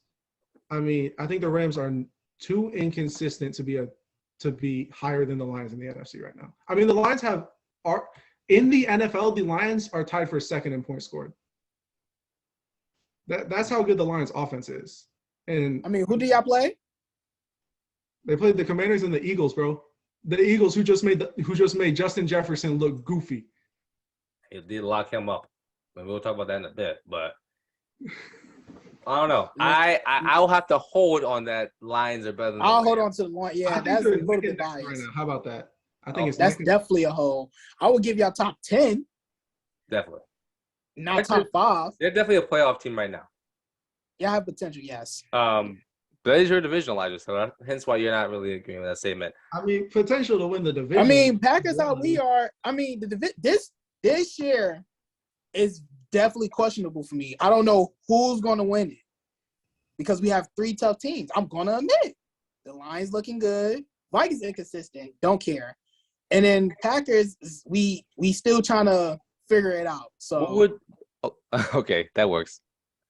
That works out the question. So I can't really say, oh yeah, Packers dominating. Like, even though Packers have been dominating the NFC North for the past a decade. So it's just I don't know this year. I don't know. I mean, I think we can agree though the Bears at the bottom of the NFC North. Oh yeah, we all agreed that Yeah. Bears was going to be The fourth Bears, this year. we don't got to worry about them. It's the Bears. Justin Fields threw like 17 passes. They don't trust him. They're terrible. But But yeah, moving on, we have the 49ers versus the Seattle Seahawks. 49ers won 27-7. Trey Lance went down with a I think broken ankle. Prayers up to him. I saw he had surgery yesterday. But that's brutal, man. That's just, I want to say something to you because I watched the podcast, the last podcast we made, and you was like, yeah, I like to choose the Seahawks. No, I was going to choose the 49ers. That's what I was talking about. If my internet would have never cut off, I was trying to explain up and go to the point where I was going to say 49ers going to win. So I just want to get that out the way. I thought you said Seahawks, though. I said Seahawks, and I said, no, I don't think so, and I started talking, and my power went off. Okay. Yeah, so, yeah. I mean, I'm not gonna look, so you're gonna win anyway. So yeah, San Francisco won 27-7. Jimmy G, man, talking about a security blanket, being put to use, Being a backup early, and I know when he came in, I just knew that it was over, that like he was gonna win this game. And granted, he didn't look the best. I mean, they just didn't look the best, period. But they did win this game, and they got the job done. It's really sad to see Trey Lance go down, though. But, I mean, Geno Smith, again, he's not playing terrible. 24 for 30, almost 200 yards, 1 pick. He is playing the Seahawks. I mean, has to be a little bit more clinical. But, I mean, they don't look terrible. Their defense, obviously, their defense can't compete with the San Francisco 49ers. Their defense is worse than their offense, but their offense is very not that good either. So it's like, DK Metcalf, 4 receptions, 35 yards. That's not good. That's not going to get him or them anywhere when you're number one receiver, because he was a number one receiver last season. When he has 35 yards, that does not work for any team. If I remember correctly, the only Seattle touchdown was off of a blocked field goal.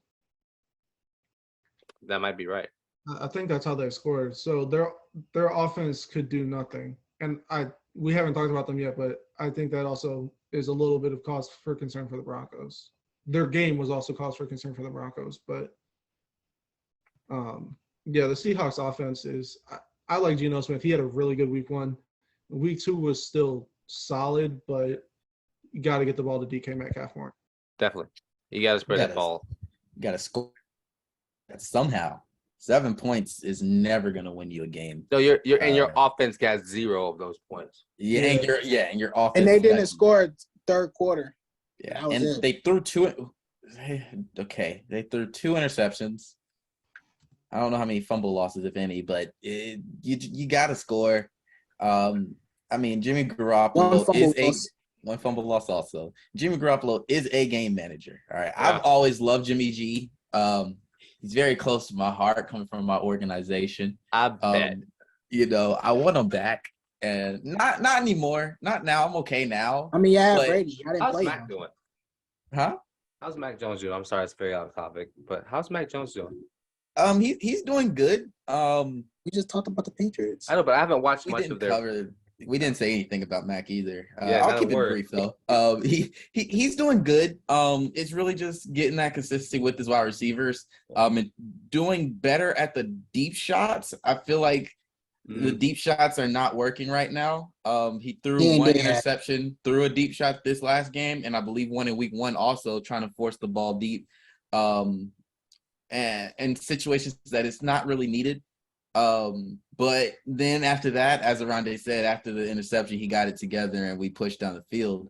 But they're getting it. I feel like they look much better this year than last year. He has a good bit more trust. So we'll see his throws go up throughout the season.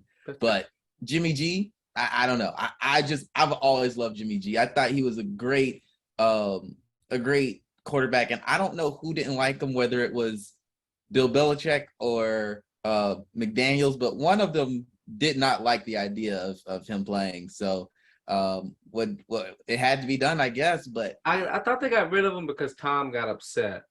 Well, they did, but okay. Belichick. Belichick. Well, no. Okay.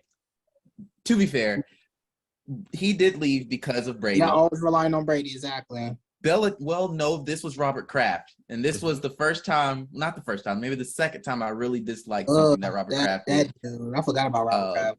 Yeah. Anyways, we're talking about football. Okay. But I get it, and I felt bad because I understand wanting your quarterback that has led your organization for, 20 years to finish out his career how he wants to.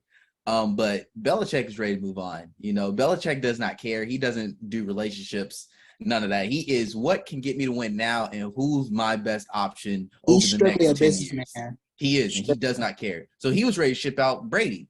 And that was when the discourse between them really started. So I get it, but I thought that there was a chance that we would get him back. I think that Super Bowl run really messed that up for us, though. Because I believe that was the plan, to trade for him back. I'm going to be honest. So let you go off on that. Do we think San Francisco can be – because preseason we were saying San Francisco's, they could be a top team in the league and they can be a Super Bowl contender. Do we think now that Trey Lance has gone down, do we think that they can still be a Super Bowl contender? With Jimmy G back, they have potential. And do you think they are better with Jimmy G? Yes, I agree.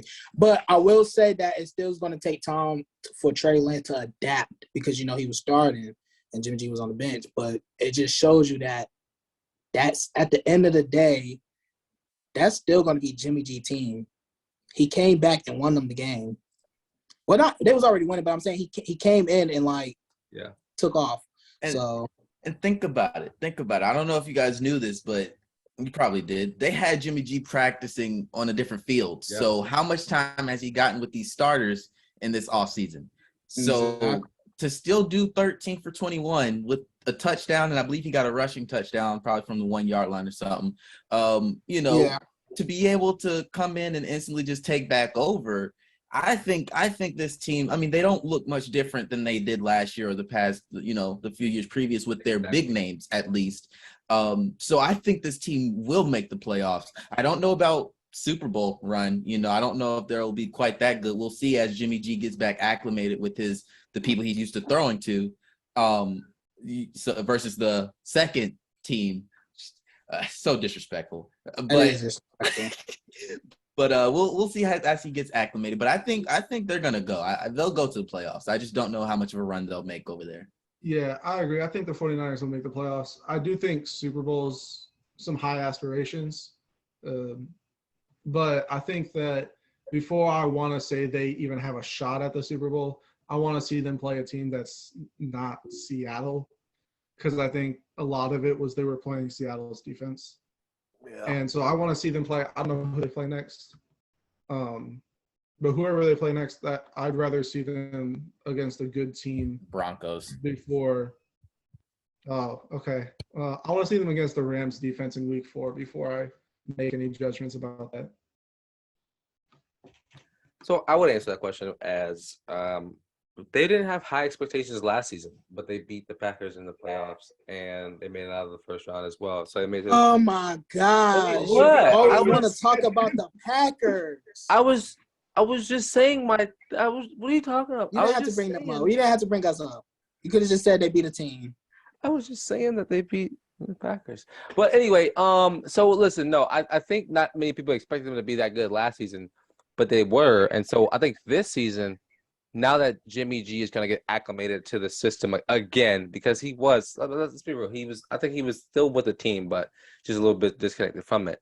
I think now that, he will lead them to the playoffs. And once they figure out, because Trey Lance, no one knew how good he was going to be realistically. Like, no one knew if he was going to be able – throwing. No one knew, how accurate he's going to be. But we know what to expect out of Jimmy G, and he can get you to the playoffs and can do a decent good job, in the playoffs. So, but yeah, that's I don't know. This team, Seattle's done. Let's just cut them done. They're done. That's why we're not talking about them. They're done. But San Francisco is definitely a team to look out for in the playoffs. Next up, the Bengals and the Cowboys. Cowboys won 20-17. What y'all think about the Bengals? What's going on with them? What do you think they? I'll start. They are, that honeymoon phase. Right after you get married, you have a little bit of time where it's all the love is still fresh and everything is still great, and then the fighting starts a little bit. That's where they at. They're still in that honeymoon phase. They haven't woken back up. They are still in love, and they aren't seeing the red flags, and they are still asleep and drunk. And until they wake up, I think this right here should wake them up. And you know what's making me mad? They still doing it. They still playing off bad first half, and second half come out pretty decent and good. I mean, how many times why they keep doing that? How many times was he sacked today? Last Joe Burrow? Yeah. It was 6 times. He's been sacked 13 times in 2 games. And that's a problem. That is not going back to year one. For y'all to fix y'all O-line, the draft, this preseason, this offseason, and it's still not good, it's saying something. I don't know what's going on. You know what I'm going to say? This is what I'm thinking might be happening. You know how the Falcons made it to the Super Bowl? Mm-hmm. Lost. Then the next year, all of a sudden, the Falcons aren't good. Yeah. I'm concerned that the same thing is happening with the Bengals. I don't think it's that bad. I don't think it's that because Bengals still putting up the points. It's still a good offensive team. It's just their O-line. I mean, the Bengals, they put up 17 in Cowboys. And I get the Cowboys defense is very good. It's a very Cowboys good defense is top 5 defense in the league. But at the same Michael time, Parsons? last year, this was the best offense in the league. In theory, you had Joe Burrow, you had Jamar Chase, T. Higgins, Tyler Boyd. They had a really good offense. So why all of a sudden can't the offense do anything? I'm not saying that it is what's happening, but I'm saying that's a concern I would have, is that that's a possibility. And Jamar Chase having a slow start and Joe Mixon as well. Yeah. I mean, it's because Joe Burrow can't get the ball out. Yeah, I think there's there's a possibility that last year was just a fluke. Oh, Nah. That's a I think this is possibility. the thing. If your offensive line doesn't get any better, and They you're made a still lot of facing moves. problems, Their offensive line was better last year than it was this year. One of their best guards or somebody left, and then somebody else had got a different deal also. Yeah. They didn't get all the linemen that they wanted. They haven't really been even trying to draft any linemen. They've been getting people from free agency. So like they got Karras, who used to play for the Patriots. He's really good, but not amazing. You know, like their offensive line, based on the teams they've been on and how those offensive lines have gone, this offensive line should be perfectly fine, but it's not. So they do need to figure that out. But also you have to keep in mind, all these teams have now had a full offseason to see what Jamar Chase's strengths are. So now, which is obviously the go ball, like obviously because he's fast and smart. But, now they've had a full offseason to see what these three wide receivers do together. So these defenses are going to play it better. So that plus that offensive line looking very suspect so far is going to do it. But I don't know if this is coverage issues, like, making sure people are getting to their spots right. That's the Patriots issue. Or I don't know if it's more so just they just can't block nobody, because there's like a free runner every play. Joe has a second and a half to throw. Yeah. Question though, why is Davion's favorite player Eli Apple still playing for the Bengals? he's number 4 and not a fair player. For 2, they have Eli nobody else. Apple has no business on a football field. He makes plays sometimes. They secondary is still bad. I'm sorry to say Which is about the crazy because Bengals. they have Jesse Bates and Dax Hill, but And they still bad. they're still The bad. idea that you allow Cooper Rush. Well, there's 2 things. So I was going to say something about that. I think that the difference is we saw Cooper Rush firstly outplay Joe Burrow, which is statistically true. But I'm not going to say it's because Joe Burrow's the worst quarterback. It's because Cooper Rush had time to throw the ball. He got sacked 1 time in that game. But that's because Dallas always had the best. They still have the best O-line. Yeah, not and the that's best. one One of the best. One of the best. With injuries, they still have a really good offensive line, and it make Cooper Rush look good. And that's the downfall of the Bengals is a bad offensive line.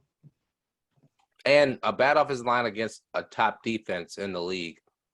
It's just not going to work. You're not going to win games. Well, yeah. I mean, and it's not like they're going to be playing bad defenses. And they've been chasing games all season long, and that's not going to work. I mean, granted, their defense stepped up in the second half. I mean, Dallas didn't score at all in the third quarter, and 3 points to end the game to win it. And so that's always that. They need to stop doing that though. That's not going to win you a game. If you're not going to start off high or start off good, then don't play at all. Just stay home. Yeah, you can't come out tired. It's not gonna win. You're not gonna win games, and it's showing. You're not winning games by keep doing that. I mean, honestly, if the Bengals were to do this thing where they come out and score 3 points in 1/2 against the Jaguars, I'm not convinced the Bengals could beat the Jaguars. And part of that is credit to the Jaguars. They've been playing well this year. Yeah.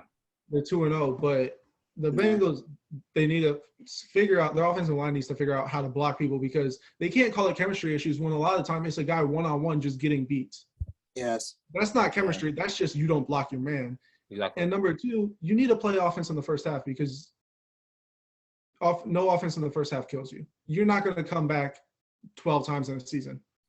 And, like, I won't say Burrow is the fault, but he's not actually because it's the O-line at the end of the day. Because when I watch the Bengals game sometimes, and I did watch a little bit of the Cowboys and Bengals, he be having players open and having good looks. It's just he could never get the ball. He can never release the ball all the time due to his O-line just falling on him, collapsing on him. He always got to run out that pocket or he always gets sacked. So it's a lose for him to really get people open like that. So I can't really blame Joe Burrow, but it does need to be better. We're ripping into this offensive line.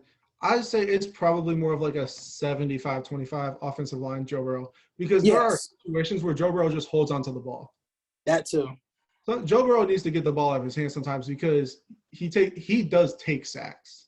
I think that makes it easy to say it's on the offensive line, but Joe Burrow sometimes will hold the ball for like 3.5 seconds, and at that point, the ball should be out of your hand. I feel like I'm trying to. Who's a quarterback that likes to take their time in the pocket because they know they got to go O-line? I don't want to compare him to Brady. I mean, Big Carr, Ben, maybe Derek Carr. Derek Carr too, but Derek Carr didn't one of have those two quarterbacks, like that's how he play. He do play as he wants to take his time and like watch and see what he can do, and then like pass, which that's not working as well. Like you said, like you gotta like throw that ball or get it out your handle, do something with it, make a play, something with it, instead of taking the sack or throwing the ball out. So. I mean, yeah, but then of course there are those times where we saw in the Super Bowl last year where he gets Jamar Chase open but doesn't have the time to throw the ball. So it's definitely a mix, but I'd say most of it's on the offensive line. Definitely. Yeah, and I wouldn't even. I don't know. I wouldn't even say. I don't even know if I could say it would be 25% Joe Burrow, because I would also put some of that blame on these play calls, because you don't have time. You're having some of these routes that are gonna take 2.5 seconds to. But you don't have 25 seconds, especially when you have Parsons on the defense, or anybody that's above average that can beat your guy 1-on-1. You don't have 2.5 seconds. We need slants. But if you can't pass, it's going to be hard to get Joe Mixon room. If Joe Mixon can't run because your offensive line can't hold anybody, your pass game's not going to be great. Yeah, so it's I feel like the play call half the time is, Jamar Chase just run down the field. Like you gotta. I wouldn't diss them like that. I mean, T. Higgins and Tyler Boyd are still a huge part of that. They're a huge part, but if you're gonna Jamar Chase is obviously the best receiver on that offense, and offense is definitely built around the pass, but the pass half the time is 10 yards down the field, and Joe Burrow doesn't have the time to get the ball 10 yards down the field. Yeah, I completely agree with all that. Yeah, just hopefully they can. I mean, I do think they can find it, and they will find it here soon. It's just a matter of They will time. definitely find it eventually. I'm not saying these 2 L's that it's over for them. I'm not gonna panic like, oh my gosh, but I will say that they need to step it up though and clean those up a little bit. I mean, do you think this game was a fluke for Dallas, or did they get lucky at the Fluke right for time Dallas. to play them? Definitely a fluke for Dallas. Definitely a fluke. I don't know. I think the defense is good. The defense is okay, and the offense. I think Cooper Rush is fine. He's not going to be your starting quarterback through playoffs. You want to know a hot but take? I think he's fine. Rush is better than Baker. I wouldn't. Let's not get ahead of ourselves. I mean, I wouldn't take that. I don't like Baker though, so. I don't like him either. I was about to say that sounds good. Yeah. I heard someone say Rush over Baker, so that's what I'm saying. But he's getting all the time in the world. Here's the thing is Rush has been in that offense for years. He's been in that offense for 2-3 years now, so he knows what to do when he needs to step up. Yeah. And so I mean, you could say Rush might be better. I'm not. No. Anyway, let's move on. Broncos versus the Texans. Broncos won 16-9. This game was such a This game was. What happens when you have a new quarterback, a rookie head coach, and a defense that is not that amazing. It's literally a because I'm not this Broncos team. No threat in the AFC as of right now. Their offense can't do anything. 100% agree. Because they refuse. They have the high hopes, and they're not looking like how they are. Javonte Williams has 15 carries for 75 yards. Give him 5 more carries. Russell Wilson's not throwing the ball well. Stop throwing the ball so much. This is a team that is built to run the ball really well, and they don't want to run the ball really well. And because the Texans couldn't close it out against the Colts, and the Colts suck. So why are the Broncos heading into the fourth quarter down 9-6? Well, I think there's 2 things. And I think we've said this before, is that this Broncos team is still trying to get acclimated and fit together, and they just aren't. And I think the Broncos are trying to make Russ do what he did in Seattle and play like he did in Seattle instead of opening and doing their offense that they've been doing well with. They need to fix. They're trying to do 2 things at one time when they need to. First, you need to focus on your team. And then you need to focus on your play calling. Because right now they aren't focused and they almost lost this game, so they need to fix it before it gets too late. But obviously, we all know the Broncos. This is not the Broncos season. This just isn't it, and we knew that coming into it because they lost to Seattle week 1. They arguably should have lost to the Texans. We knew the Texans aren't it either. Both of these two teams aren't going to go to the playoffs or make a big name for themselves this season. But that doesn't mean that you can't work and practice towards the future right now. I mean, I question how much of a future there is with Russell Wilson at the helm. Whoa, Real? what? Russ is getting older, and he's Wait, now I gotta talk. What? But he's still a top 5. He's a His top numbers 10. don't- Still, I'm about to say he's still a good quarterback. I mean, he is a good quarterback. Do not get me wrong. I really like Russell Wilson, but I think as the years go on, he's not going to be super good. Because, like, we all know this isn't the year. I think next year is almost the deadline, maybe the year after.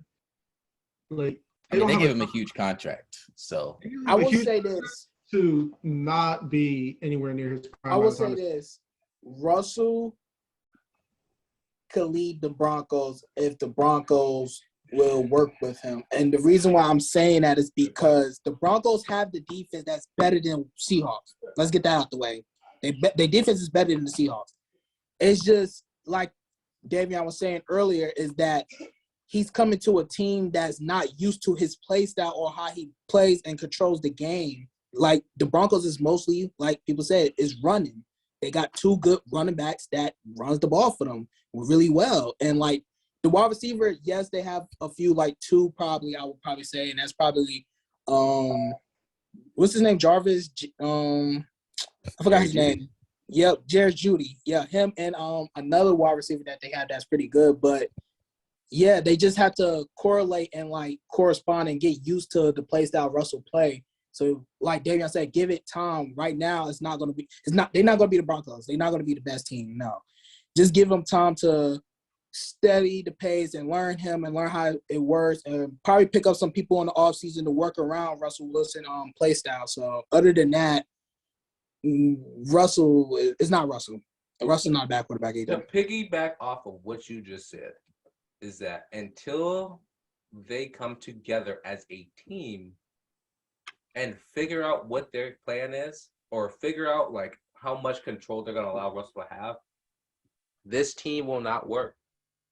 And it's not meshing together because it's not working. And so they need to fix it. On the point of Russell Wilson not being on a decline, I don't agree with that. I think it just takes time. There's no chemistry between those new receivers. He was in Seattle for what, 10 years? He was in Seattle for almost 10 years. He knew only one thing, and that is Seattle football. Now he's having to relearn, the game of football somewhere else. And so until he figures that out, they will barely win games against terrible teams.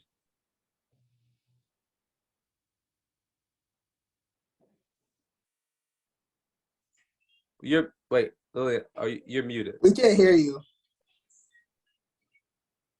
She's still talking. Lillian.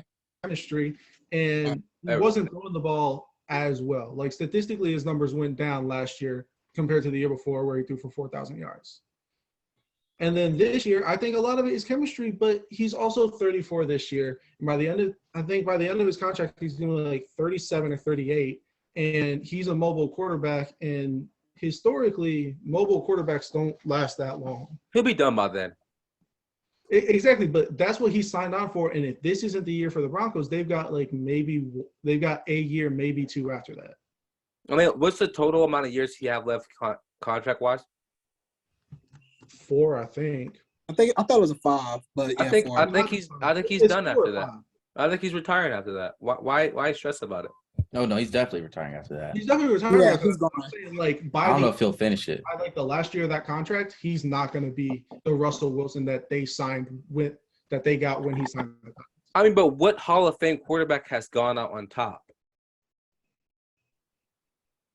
None. They all start declining at one point. Exactly. That's my point, though, is that he's Except Brady. going to start declining. That's my point. And that's why I don't think the Broncos are going to win a championship. That just pissed me off. I ain't gonna lie to you.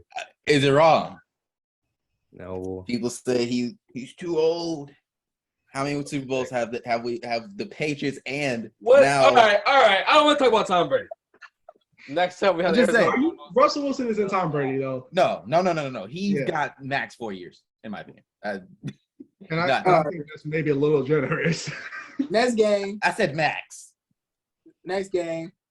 Yeah. The Cardinals and the Raiders. Texans, they aren't good. Davis Moses, meh. Yeah, they're not really a team to really look. They're just like Seattle. We're not one to talk about right now. But the Cardinals versus the Raiders. Raiders blew it. Raiders definitely blew it. Oh, Hunter Renfrow, bud. I'd be sad if I was a Raiders fan right now. Ball carrying. Ball security, preach and preach and preach it to him because what's his name? He's on my fantasy team. The white guy, 13. Help me. Hunter Renfrow. There we go. Oh, He had like 2 That's fumbles. what we said, though. We said 2 fumbles, yeah. I'm sorry. I didn't hear that. I'm He listening. lost him the game because of it. Yeah. Yeah. He's on my fantasy team too. He lost me the game too. Yeah. He's on my team as well. Sad days. But can we also point out how Kyler Murray is literally just scampering around, bro? He looks like a toddler who stole his parents' Wait. Hunter is from your city, Davion. He's from Myrtle Beach. Is he? Oh, he went I to didn't know Clemson. that. He went to Clemson. He's from your city. My guy. Well, no, he went to Clemson. I don't like Clemson. But Anyway, yeah, no, Kyler Murray. I mean, this team showed that they wasn't going to give up. Granted, the Raiders only scored 23 points even playing against this terrible Cardinals team, and they should have won this game. What's a terrible defense? I mean, Ollie, a lot. Yeah, it's a terrible defense. Ollie, this is your guy, Josh McDaniels. Is he the blame? Well, obviously not full because of the fumbles. Yeah, I mean, firstly, he's an offensive coach, so I mean, they scored 23 points. It's just hard to contain someone that's so tiny and can run so fast. I mean, I feel like the defense. I mean, the defensive line did pretty good, even on that play. He was running around. Those are big guys, and they were running after him. You know, they can only run but for so long. He's gonna get loose. Kyler has 100 yards. He's literally playing 09 Madden out there. Okay, literally. He is going as far back as he needs to and just running it in. How do you stop that? How do you stop that? Like, man, playing kid games, backyard football. I don't know. I think in both of these games, the last game the Raiders didn't look as good. They definitely look better here. But I think they'll slowly figure it out. Derek Carr, 25 for 39, 252 yards and 2 touchdowns. I saw some of the passes he made. They weren't all great. I saw some that were very questionable. But you know, overall, I think they are going in the right direction. This is only his first year. They do need to get some wins. That's not a question. This team is too talented not to. But we'll just have to see. I mean, we'll have to see. But I think they didn't play too bad this game. I said last week that they needed to get the ball to Hunter Renfrow more. Don't target Devontae Adams 17 times. I did not mean for Devontae Adams to have 2 receptions. 2 targets. He has 7 targets. Yeah. And 1 touchdown. 2 receptions for 12 yards. I was gonna say he had less receiving yards than Amir Abdullah, and that's a backup running back. Yeah. I also didn't mean for Hunter Renfrow to get 10 targets, 7 receptions, 59 yards, 2 fumbles. 2 fumbles. But I think he was trying to figure out a way to get the ball to his other receivers more, and then pretty much ignore Devontae Adams. Granted, 7 targets. Most of those passes were terrible. It's going to be a question of can they figure it out quick enough to make a difference because they don't have a ton of time in their division. You don't get 4 weeks to figure it out. You're going up against the Chiefs and the Chargers. Well, to be fair, they're not looking to make playoffs this year. Well, actually, they probably are because this team is talented. But, yeah. I mean, when you have a new head coach and you're literally starting from scratch, like I know this coach, okay, and I know where he comes from. And what Josh McDaniels is probably trying to do there is take some time. This is going to take some time. So I feel like if they can at least try to break even this year, I personally – would say that that's not obviously a great season for how much talent they have, but for this to be Josh McDaniels' first year, literally all of these players are learning a new offense. I can that they are not playing nearly the offense that they were playing last year. So, I mean, they got to relearn this and still put up 23 points. So, I don't know. It's really hard for me to judge them on this game because the Arizona Cardinals do not look to be a great team right now. They have a lot of questions to answer, but it's Kyler freaking Murray. And that's a hard defensive assignment to have him back there just running around like a kid with some candy. Okay. What I do want to give credit to is the Cardinals defense came up clutch when it mattered the most. They looked abysmal against the Chiefs, couldn't stop the Raiders in regular time, but then overtime comes, they come up with 2 fumbles, get 1, return it for a touchdown. That's really huge. I think that's going to be a huge boost for the defense. I think when they get Chandler Jones and J.J. Watt back, it'll look a little better, but I think the biggest question for the Cardinals is their defense because this one play doesn't change that the defense is not good. Yeah. And Ollie, to your point, this is a brand new system. Josh Jacobs shouldn't be running 19 times for only 69 yards. Yeah. That should not happen. Your O-line has to be better. Game 1, he had like 5-6 rushes. So, it's like they're really trying to figure it out. And it was weird to me that Josh Jacobs didn't have that many rushes first game because Josh McDaniels loves to run the ball. Yeah. So that made no sense to me. So they're definitely trying to figure it out. But I have faith. This is, I know, we should all know that Patriots coordinators that go for other jobs do not have great success so far. Oh, trust me, I know. Yeah. Do not have great success. He's terrible. Matt Patricia is terrible. The bane of our existence. That was brutal. I think listen, and I think another point that you made, Ollie, they don't want to be or they shouldn't be labeled as a win now team because of the talent, because of where they're located, because that does matter. Yeah. They have to be. They're being forced to hold that label of they have to be contenders this season when they don't. Not when the FC is that deep, but it'll just like you said, it's just going to take time. I do think a lot of that label was they made the playoffs last year. Yeah, it was like you made the playoffs last year. You got Davante Adams. You should be able to do it again. But that's just with a new head coach, that's near impossible. With the advanced offensive scheme. Like Davante Adams was talking about it in the Man to Man podcast. He said that the offensive scheme that he's playing in now is insane compared to Green Bay. Well, let's be real. Green Bay wasn't much of an offensive scheme. Yeah. Get Davante the ball was the scheme, I guess. But I mean, and even to that point, even if their scheme was, basic, that makes it even worse because I mean, knowing what the Patriots have done, and he was, literally the puppeteer for that offense for a long time. I really pray for all those guys to be able to learn that this fast. Let's move on real quick. Moving on, the Green Bay Packers beat the Chicago Bears 27-10. Elijah, you being our residential Green Bay fan, any words you want to say? No, not really. Just Roger still owned the Bears.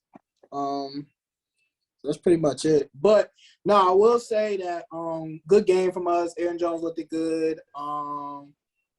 Rodgers had a good game, pretty solid game. Granted, we are playing the Bears, but other than that, good game. A.J. Dillon did good as well. So that's pretty much what I want to say. Bro, Justin Fields threw the ball 11 times.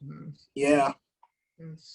But they ran. But yeah, they ran the ball. David Montgomery, he did run us down. I give him that. Yeah, but your starting quarterback in the NFL and he threw a pick too 11 times. He and threw a pick. One of those 11 times was an interception. That's pathetic. And then not even that. I know the Bears fans ain't gonna like him. I don't know if y'all saw like his interview where they was asking him a question and he was saying like it's frustrating for them, but Bears fans, they are relevant. Like they not on the field putting in the work like we are, so they have no say so or anything to complain about. I did see that, and I understand. I mean, us as fans, we talk so much. We gotta chill. We chill. We talk so much smack, but we can live a minute in these guys' shoes. Let's just be real. Yeah, I do wonder what's happening in Chicago though, because there's no reason that Justin Fields should be throwing the ball 11 times. Justin Fields is an NFL ready quarterback, and as much as I do not like Justin Fields, because he went to Ohio State. Plays for the Bears. As much as I don't like him, he is a solid quarterback. Yeah. And because that was definitely intentional. Having him throw the ball 11 times is an intentional move. Definitely. And if I'm Justin Fields, I mean, that probably, hurts my confidence a little bit. Like, does Matt Eberflus trust Fields to throw the ball? I mean, the Packers ran it down their throats, pretty much. Plain and simple. I mean, the Bears ran it down the Packers' throat, but they did the same thing to us, but we was stopping them. The Packers, but not even that. We also was our secondaries was also doing a good well on covering a receivers as well. Yeah. So and defense. So we did good on defense as well. We did our part. Yeah, Packers defense looked really good, but I think really the biggest thing is you never just completely abandon a facet of the game unless weather calls for it. Like last year when the Patriots only threw the ball like 3 times. Yeah. Yeah. Well, which that game still baffles me because even then you should throw the ball like at least 10. But that was a mixture. We had no clue if he could throw it in dry weather. That game was nuts.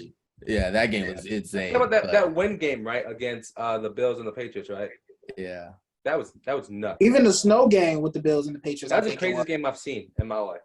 Yeah. The monsoon was pretty crazy last week. Oh, talking about that mess over in Chicago? Yeah. That flood. That was ridiculous. But the pictures that came from after the game were amazing. Oh yeah. Yeah. But next 2 more games. Next up we have the Buffalo Bills versus the Tennessee Titans. No, really too much to say. Bills still looking good, still looking like the better team. Still believe that Bills will be over the Chargers and make it to the Super Bowl and not the Chargers. That's my bold take. That's not done. Bold. What? Bills are the best team in the league right now. Yeah, but that's my take. I'm done. I don't got nothing else to say. Oh, Titans is terrible. That too. Tannehill, terrible as well. It was so bad it looked like a college game because both teams put their backups in. Like that's something you don't see in the NFL is the teams winning so bad they just say, all right, we'll put in the backups and take it easy. And I mean, and it's not even for the Titans. Tannehill legitimately got benched. Yeah, that was benching Tannehill. I would expect Malik Willis to start week 3 because Tannehill looked terrible. And I get Taylor Lewan went down early, and not having your left tackle hurts. But there's still 4 other guys on that offensive line, and Tannehill was just making bad throws. Also, offensive line looked terrible because Derrick Henry's getting met in the backfield by 3 guys every other play. Yep. Yeah. So I mean, in this case, do you want to start your rookie quarterback? I at this point we're riding with Tannehill. Let Malik learn from the bench this year. Next year, let's ride. Next year he got to go cut. At this point, I don't think Tannehill is good enough. Well, no. I said nothing about winning. I didn't say a thing about winning. I'm just saying, just play this thing out how it is and start too early. I think it's too early for the Titans to just throw away the season. I think it's too early for that. So at least give your rookie a shot to maybe do something. But I will say for sure, if the Titans don't make it to the wild card playoffs, or they make it and they lose, Tannehill's gone. Yeah. So I definitely think if you go ahead.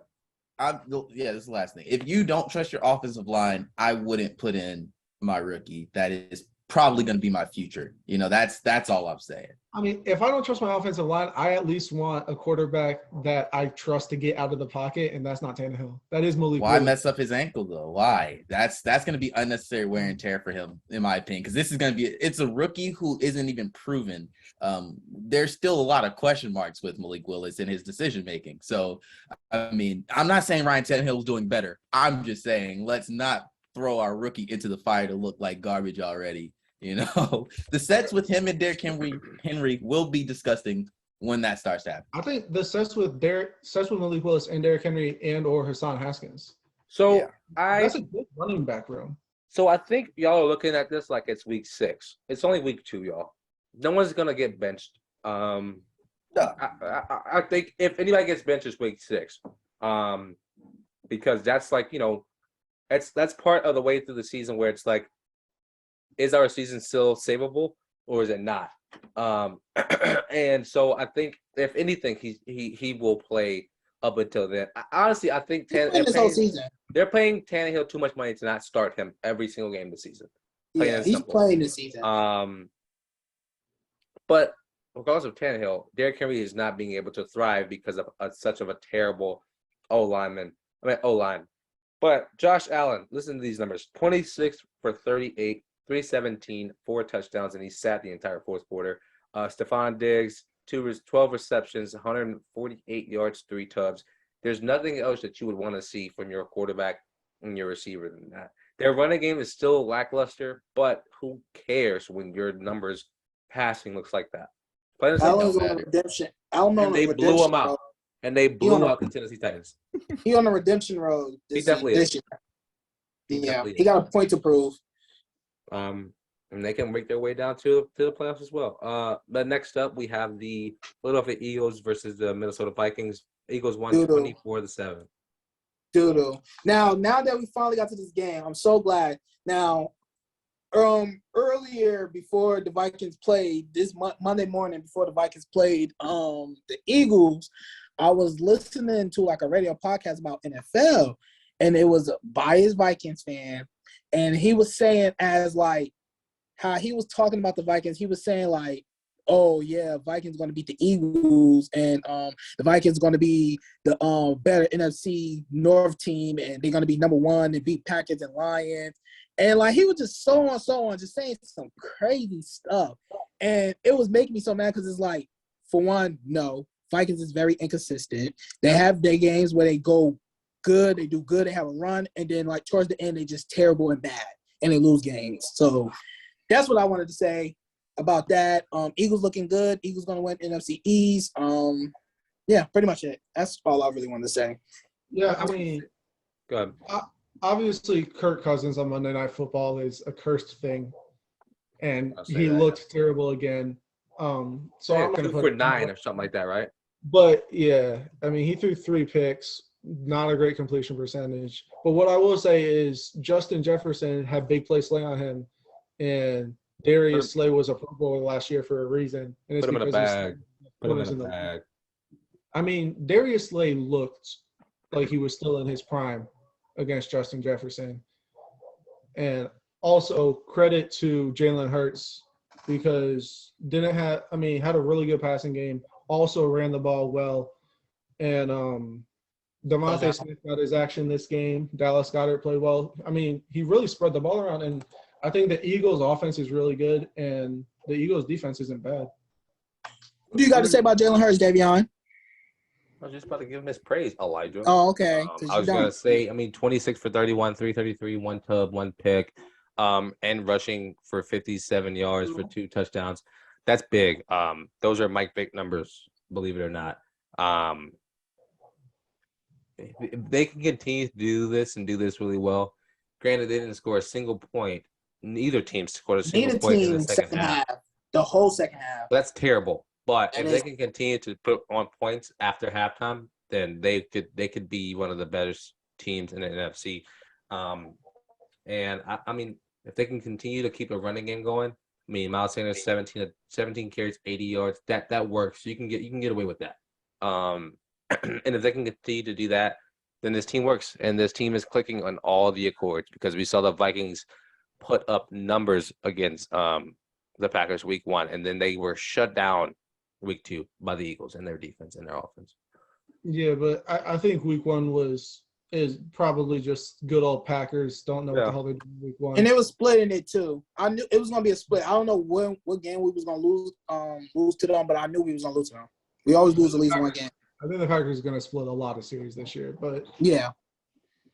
But, no, I doubt the Bears. No. Well, no, they'll probably beat the Bears twice, but they're at least splitting it with the Lions and the Vikings. I see that. Yeah, but that's it, man. But week 2 in the close. I think, huh? It's a very long podcast. No, it's such a long one. But yeah, so. Talking about that, let's go on and let's predict next week real quick. Okay.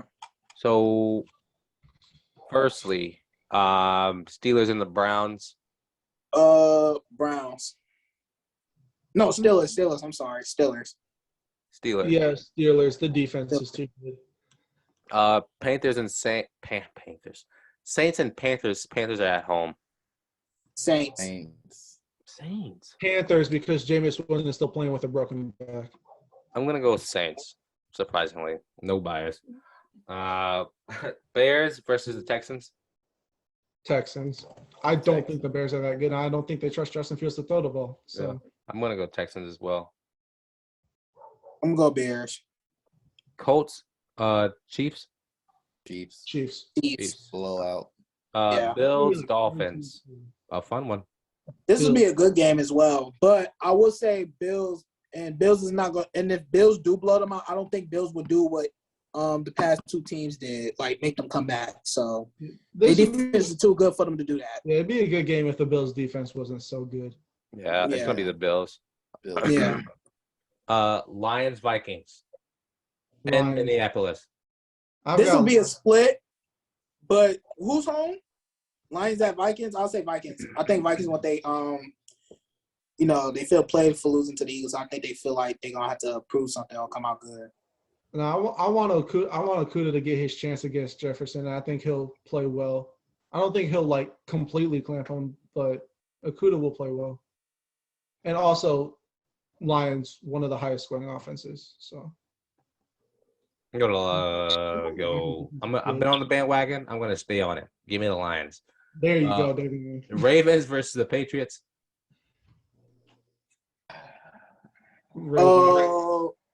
Ravens. Go ahead, Ollie. Patriots. I got the Ravens. I got Ravens. Yeah, that's Realistically, I'm a realist. Oh, okay. I'm a realist. I love my Patriots, and I'm rooting for my Patriots. Don't get me wrong. I want us to win, and there is a chance we can. But we have never been able to contain Lamar. We played him maybe twice, and it's been garbage both times. I think the Ravens will beat us, but I don't think it'll be too bad because our secondary is okay. So hopefully we can create some turnovers. Bengals, Jets. Bengals definitely got to get their win. So Bengals. I better not lose to the Jets. I got Bengals. Yeah. Bengals as No well. way. There's no way they should lose to the Jets. You know, just to be contrary, I'm going to say the Jets. Okay. It's possible. You go. Good by yourself. Somebody get in the clip. Raiders, Titans. Who? Both Raiders versus the Titans. inconsistent teams. Raiders. I will say Go Raiders. Raiders. Yeah. I want him to get his first win. I'll go Titans. I think that Derrick Henry can finally come alive. Eagles versus the Commanders. Eagles. Blowout. That's I not- won't say blowout, but I will say they win I think it. it's a division. And It won't be a blowout. It'll be a shutout at halftime. I'm gonna go Eagles win a close one. I'll say a close one too. Jacksonville Jaguars versus the Chargers. Chargers. Chargers. Well, how's he doing? How's Justin How's Herbert? who He's Justin day to Herbert. day. I think he's Day-to-day? fine. He's fine. It's like fractured rib cartilage or something. Okay. He's I got playing- Herbert. I'm not betting against Herbert. Give me the Chargers, Yeah, Chargers. obviously for me. Cardinals Rams. Rams. Cardinals are The coming Rams off. did Coming, whoop the them. Cardinals are coming off a fun one. The Rams Cardinals did whoop them bad last year, but they both But I'm gonna say Rams. I'm sticking with the Rams. I think it's gonna be a close one, but I got the Rams. Give me the Rams. Yeah. Seahawks versus the Falcons. Seahawks. Falcons. And Falcons. it's a toss up. It is a toss. I'll The go. trash you want in your hands. I'll go Seahawks. It's in Seattle too. Oh, cool. Yeah, I'll go Seahawks. Packers versus the Bucks. Ooh, that'll be a good one. I'm not in this. Hello, Packers. Elijah. Uh Elijah's gonna go with with the the Bucks. I got Bucks going 3-0. I I'm hate gonna him, but I go- got Packers. I don't bet against Brady. He loses, yeah, but I don't bet against him. Give me the Packers. 49ers versus the Broncos. 49ers. 49ers. I don't think it'll be particularly close either. Yeah. Really? Give me the No, Niners. because Really? I think the 49ers defense is way too good for Russ. Okay, that's possible. I'll go I got 49ers, but I don't think it'll be too bad. Maybe 10 points. And then Monday Night Football. Cowboys versus Giants. Giants. Giants. I'll be Giants. honest. I don't really care to see that game. I don't either. I'm I'm not not gonna watch it, but I got Giants. I'm But- watching it. I'm watching Give it. me the Giants. I got got Giants. Giants. We all said Let's get- Giants. Let's get We all Jones said on a Giants? 99-yard touchdown. Listen, again. FIFA will Let's be get coming out 3 hours after this game comes on. I'm not watching Listen. this crap, bro. All of us saying Giants. it. Yeah, I got We you. don't know football. Yeah, I'm going Giants. I got Giants. Give me the Giants. But yeah, man, if y'all made it this far, bless your heart. Go get you some water, take a bathroom break. It's been a long one. We're gonna look back through this and rethink this. But I don't know. We'll see. But yeah, Lillian, Ollie, Elijah, Oronde, who's gone. Thank y'all for joining today.